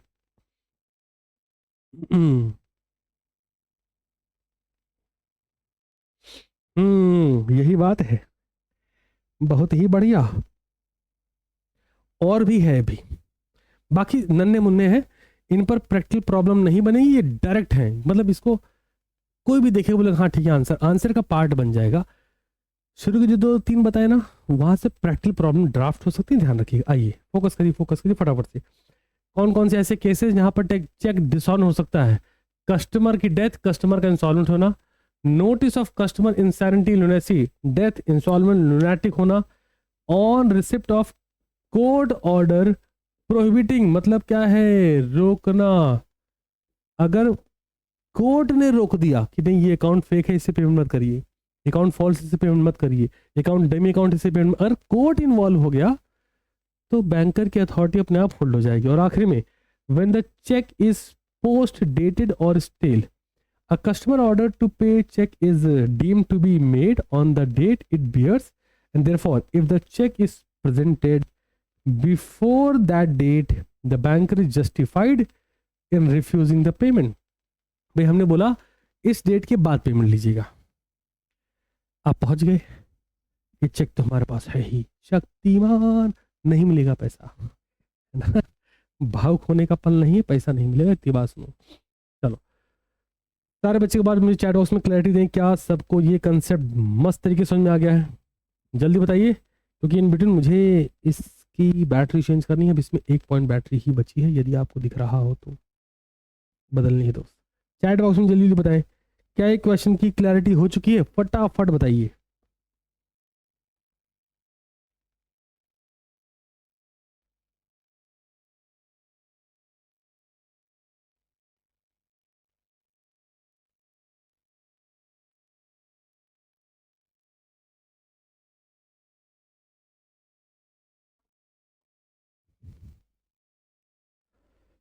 बहुत ही बढ़िया, चलो come to the next one. अभी तक हम जिन क्वेश्चन पे चल रहे हैं, बड़े ही कमाल क्वेश्चन, मज़ा बहुत आ रहा है और आप लोग को भी सीखने के लिए बहुत कुछ मिल रहा है। But moral of the question, moral the whole session अगर मैं बोलूँ तो एक ही है, क्वेश्चन कहाँ से बनते हैं? बताना जरा चैट बॉक्स में, क्वेश्चन कहाँ से बनते हैं? क्वेश्चन से नहीं बनते कि जितने मॉक टेस्ट पेपर में आए हों, रिवीजन टेस्ट पेपर में आए हों, PYQs में बस वही पढ़ लो मेरा कल्याण होगा, नहीं होगा। क्वेश्चन, हमने बहुत सारी केस सॉल्व करी सर, हमने बहुत सारे क्वेश्चन लिखे, गलत जा रहे हो। क्वेश्चन से बनते ही नहीं। और ये बात मतलब प्रॉब्लम पता है क्या है? याद करिए, आप याद करो वो दिन जब तुम क्लास 10th में थे, 11th में थे, 12th में थे, तो जितने क्वेश्चन किताब में छपे थे वही क्वेश्चन बन जाते थे क्या? नहीं सर, क्वेश्चन अलग आते थे। अरे नालायक, जब 10th 11th 12th में वो सेम क्वेश्चन उठ के नहीं आ रहा था तो CA फाउंडेशन में आते ही यूट्यूब पे से टहले मजा आया कि वो MTP के क्वेश्चन करवा दे रहे हैं, RTP क्वेश्चन करवा दे रहे हैं, PY को तुम फील ले रहे हो, क्या बात है, यही तो करना था। नहीं, पहले कंसेप्ट करना था, वो तो एड ऑन है, अगर हो रहा है तो अच्छा, नहीं तो कोई बात नहीं, कंसेप्ट करना था। लेकिन ना ना ना, चलिए जी नेक्स्ट क्वेश्चन की तरफ मूव करेंगे हम लोग। बड़ा ही प्यारा नन्ना मुन्ना क्वेश्चन सेक्शन 33 का है रिगार्डिंग, क्या बात है, आइए मजा आने वाला है, कृपया पूरा ध्यान लगाइएगा, बहुत सारा मजा आ जाए। और यकीन माने खतरनाक क्वेश्चन जाएगा। मैं सेक्शन 33 से दरख्वास्त करूंगा कि अपनी बात बताएं। आइए पढ़ाता हूँ पहले question. Who are the person who can bind by accepting the bill of तुम फील ले रहे हो क्वेश्चन का लेवल क्या है? This is a part one of the question. Question फिर से पढ़ो, क्योंकि पेपर में अगर ये एक बार आ गया ना, यकीन मानो 100% बच्चों में से 15-20% बच्चों को ये समझ में आएगा। एंड आई एम प्राउड कि वो बच्चे मेरे तो हैं, बाकी किसी के अगर कुछ परसेंट बच्चे हैं तो हैं, मेरे बच्चे तो रहेंगे। Who are the person who can bind by accepting the bill of exchange? वो व्यक्ति कौन है जो बिल ऑफ एक्सचेंज को एक्सेप्ट करेगा तो बाउंड हो जाएगा। मैंने कहा अरे भाई साहब, ड्रॉई सेक्शन 33 अभी डिस्कस करेंगे, है ना, सेक्शन 33 डिस्कस करेंगे। आगे पढ़ो। What are the liabilities of an endorser? क्या बात है, what are the liabilities of endorser? ये कहाँ पे? मैंने कहा भाई साहब सेक्शन 35 में बताया गया है इंडोर्सर की लाइबिलिटीज क्या है निगोशिएबल इंस्ट्रूमेंट में। एक बार चैट उसमें जरा बताओ, मेरे को मजा आएगा। कितने बच्चों को इसका आंसर लिखना आ रहा है ईमानदारी से, जो इसका आंसर प्यार से डिटेल में लिख पाएंगे? ये वाला नहीं, पहला वाला छोड़ दो, ये वाला part section 35 liabilities of endorser. कितने बच्चों को आता है बताओ, जल्दी से बताओ जरा, हम भी तो देखे, मजा आएगा। Section 35 liabilities of the endorser, कितने बच्चों को आ रहा है आंसर? जल्दी जल्दी बोलिए, बहुत मजा आएगा।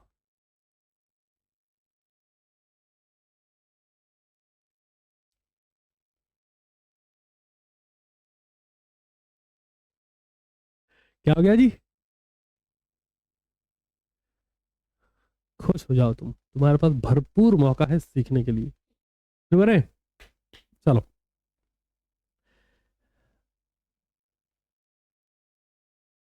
सुनिए, जब भी कोई चीज नहीं आ रही है और तुम्हें पता है कि ये तो बहुत बेसिक है यार, वर्ड से पता चला इंडोर्सर बहुत बेसिक है, लेकिन अगर नहीं पढ़ा है कभी तो नहीं आएगा।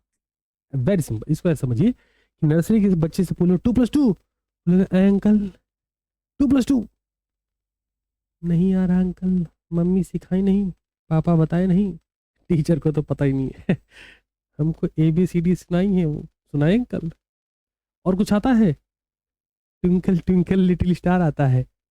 तो जो उसको पता है उसको आता है, मतलब साफ जो उसने पढ़ा सुना देखा उसको आता है। तुम्हें भी करना है ना, जो पढ़ा सुना देखा तुमको आता है। अब ये वाले केस में जैसे पढ़ा तुमने, who are the person who can bind by accepting the bill of exchange? Bill of exchange में जैसे कोई एक्सेप्टेंस देगा कौन बाउंड होगा, कौन बाइंड होगा? मैंने कहा यार ड्रॉर बिल लिखता है, ड्रॉई बिल का एक्सेप्टेंस है, ड्रॉई बाइंड हुआ। क्लियर है, सब क्लियर है बात। पर जैसे क्वेश्चन थोड़ा सा चेंज हुआ, क्वेश्चन में क्या आया?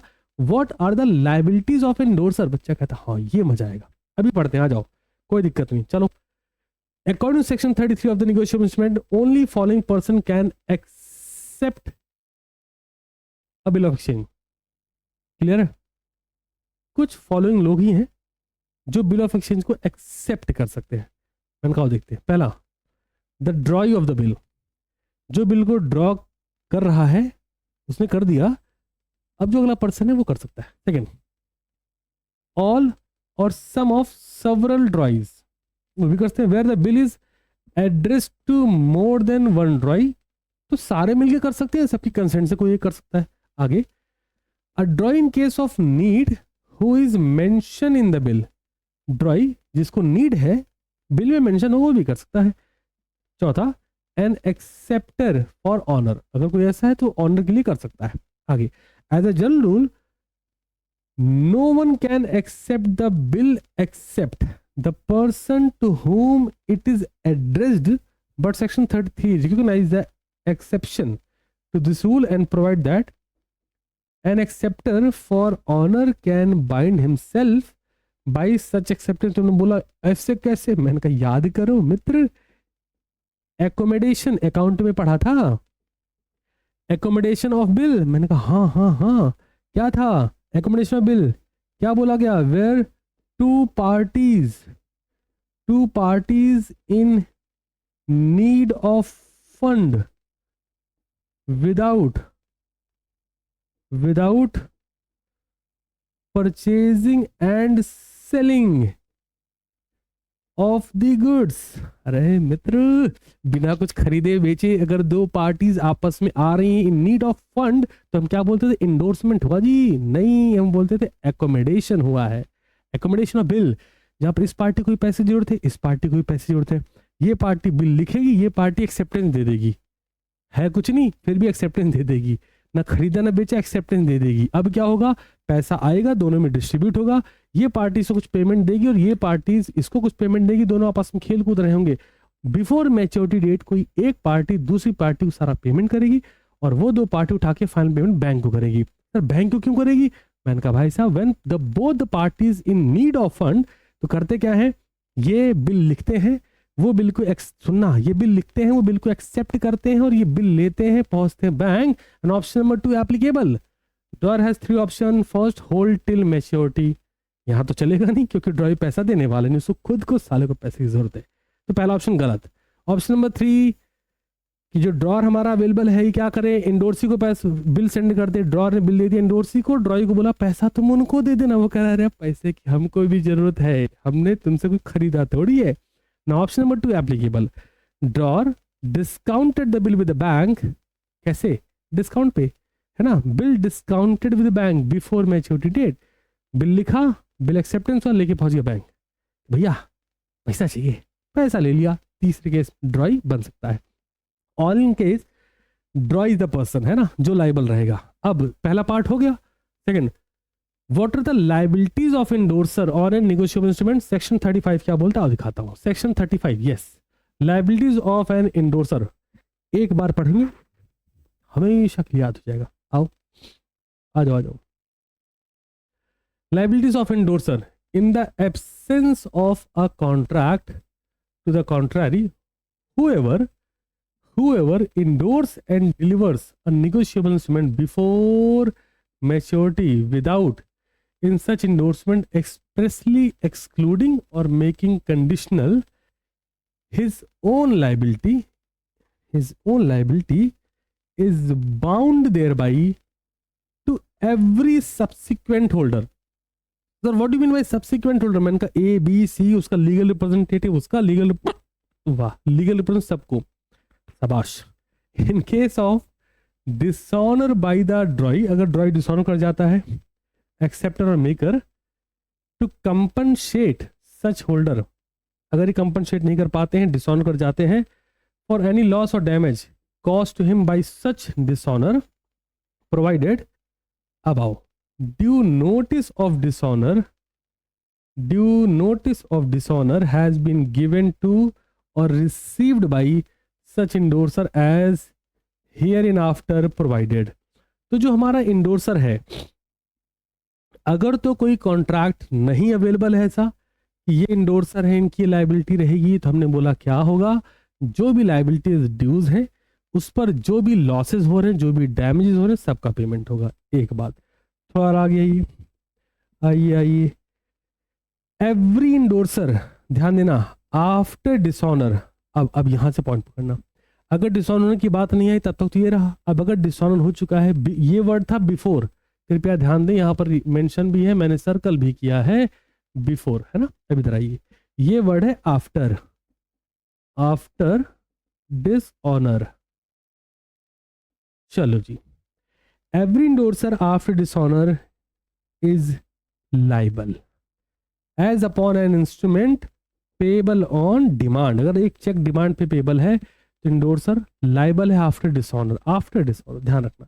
आगे, सो इंडोर्सर इज रिस्पॉन्सिबल, पूछा गया ना लाइबिलिटीज क्या है, मैंने कहा endorser responsible to every subsequent holder in case of dishonour by drawee if he had notice of dishonour. अब ध्यान दो, यहां और यहां में डिफरेंस क्या आया, आइए जरा ध्यान से देखिए। Where whoever endorse and deliver a negotiable instrument, जिसने भी इंडोर्स करा है, डिलीवर करा है negotiable instrument before maturity without in such endorsement expressly exclude करा है और making conditional his own liability, अपनी लाइबिलिटी को या तो एक्सक्लूड कर लिया या तो एक्सक्लूड कर लिया, भाई मैंने आपको इंडोर्स किया, मैंने आपको बिल भेजा, अपनी लाइबिलिटी को एक्सक्लूड कर दिया, पहली कंडीशन। या फिर एक कंडीशन बता दी, his own liability is bound thereby, कि हमारी लाइबिलिटी बाउंड है सब्सिक्वेंट तक, सब्सिक्वेंट होल्डर तक, in case of dishonour by the drawee, कि अगर ड्रॉई पैसा नहीं देता है, अगर ड्रॉई पैसा नहीं देता, इसको थोड़ा इजी कर देता हूँ आपको। इधर आओ मित्र, इधर आइए, नहीं पता लगा आप टहल गए तो हमको मजा नहीं आएगा। बड़े प्यार से। होलसेलर, ठीक है। रिटेलर, ठीक है। कस्टमर, कृपया मुझे जब मैं पूरा ये एग्जाम्पल समझा दूं तो मुझे बताइएगा, है ना। आइए समझते हैं। होलसेलर ने रिटेलर को सेल करा, हाँ जी करा। रिटेलर ने कस्टमर को सेल करा, हाँ जी करा। रिटेलर ने बिल ड्राफ्ट करा, हाँ जी करा। रिटेल की बिल की एक्सेप्टेंस, एक्सेप्टेंस किसने दी, हमने कहा कस्टमर ने दी। जैसे ही कस्टमर ने एक्सेप्टेंस दी, कस्टमर बिकम ड्रॉई। ये बात सबको समझ आ गई, हाँ जी समझ में आ गई। अगर ये ड्रॉई बन गया तो रिटेलर क्या बन गया, मैंने कहा ड्रॉर। ये बात भी सबको समझ में आ गई, हाँ जी समझ में आ गई। Now drawer had bill, drawer के पास बिल अवेलेबल है, ड्रॉर ने एक्सेप्टेंस दे दी है। ड्रॉर ने क्या करा, बिल उठाया और क्या कर दिया, मैंने कहा भाई साहब इंडोर्स कर दिया। अब मुझे सिर्फ इतना बताओ, अगर ड्रॉर ने बिल इंडोर्स करा है ना, हु इज द इंडोर्सर, मैंने कहा रे जिसने बिल दिया। इसमें रटने वाली क्या बात थी, तुमने बोल दिया कि हाँ सर हमको आंसर नहीं आता सर। मित्र खोपड़िया का उपयोग करो मित्र। हम क्या बोल रहे हैं, रिटेलर ने अगर बिल उठा के इंडोर्स करा तो रिटेलर कौन है, मैंने कहा भाई साहब ये है इंडोर्सर, ठीक है। और होलसेलर कौन है, मैंने कहा ये है इंडोर सी। अब मुझे जरा बताओ क्वेश्चन में किसकी लायबिलिटी, सेक्शन 35 में किसकी लायबिलिटी की बात करी गई, लायबिलिटी ऑफ इंडोर्सर। कुछ नहीं रटना, समझना लायबिलिटी ऑफ इंडोर्सर क्या है। मैंने कहा बात बताओ, अब तुमसे पूछता हूं, इजी करता हूं। रिटेलर ने होलसेलर से माल खरीदा है, पैसा किसे देना है, मैंने कहा रिटेलर पैसा देगा होलसेलर को, सिंपल है ना। अगला स्टेप लेते हैं। होलसेलर से माल खरीदा और कस्टमर को बेच दिया। जब कस्टमर को बेच दिया, पैसा किसको देना है, मैंने कहा कस्टमर को। कस्टमर पैसा देगा रिटेलर को, रिटेलर पैसा देगा होलसेलर को। Very simple. नाउ रिटेलर के पास जो बिल है ये इसने उठाया और इंडोर्स कर दिया होलसेलर को, थर्ड पार्टी। ये बिल आप ले लो।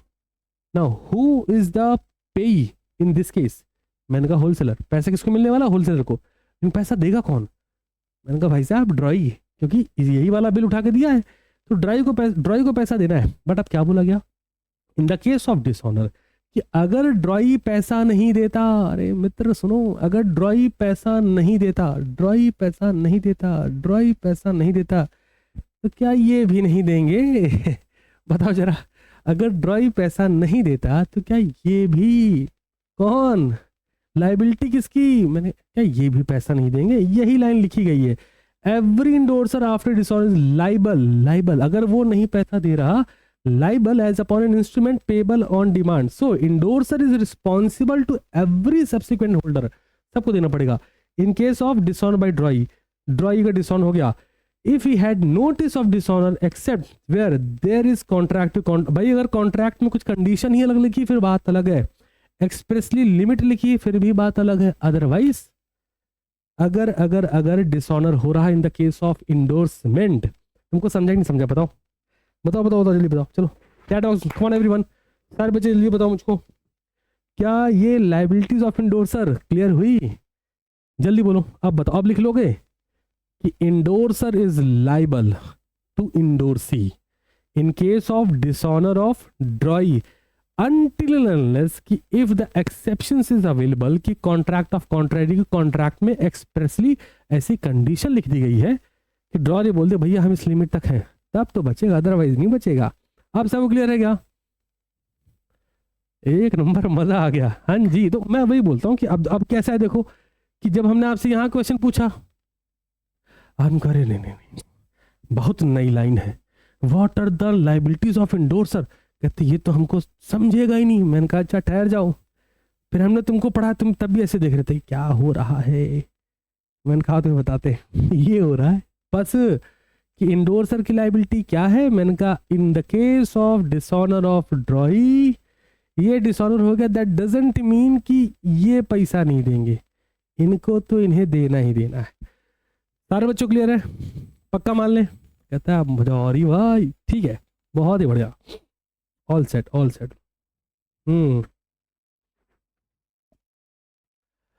अगला बताऊं? अगला बताऊं? अगले क्वेश्चन चले अब। क्या कहता है सर, नए नए क्वेश्चन महसूस हो रहे हैं। सीरियसली सर, बहुत भयानक लग रहा है, फीलिंग आ रही है। अगले क्वेश्चन चला जाए। एक लास्ट क्वेश्चन आज और करते, फिर एक सेकंड पार्ट और सा करेंगे जहां पर अपन एडिशनल क्वेश्चन करेंगे, है ना? कर अगले क्वेश्चन पे आए। बताओ, अगला क्वेश्चन कर लें, खुश हो।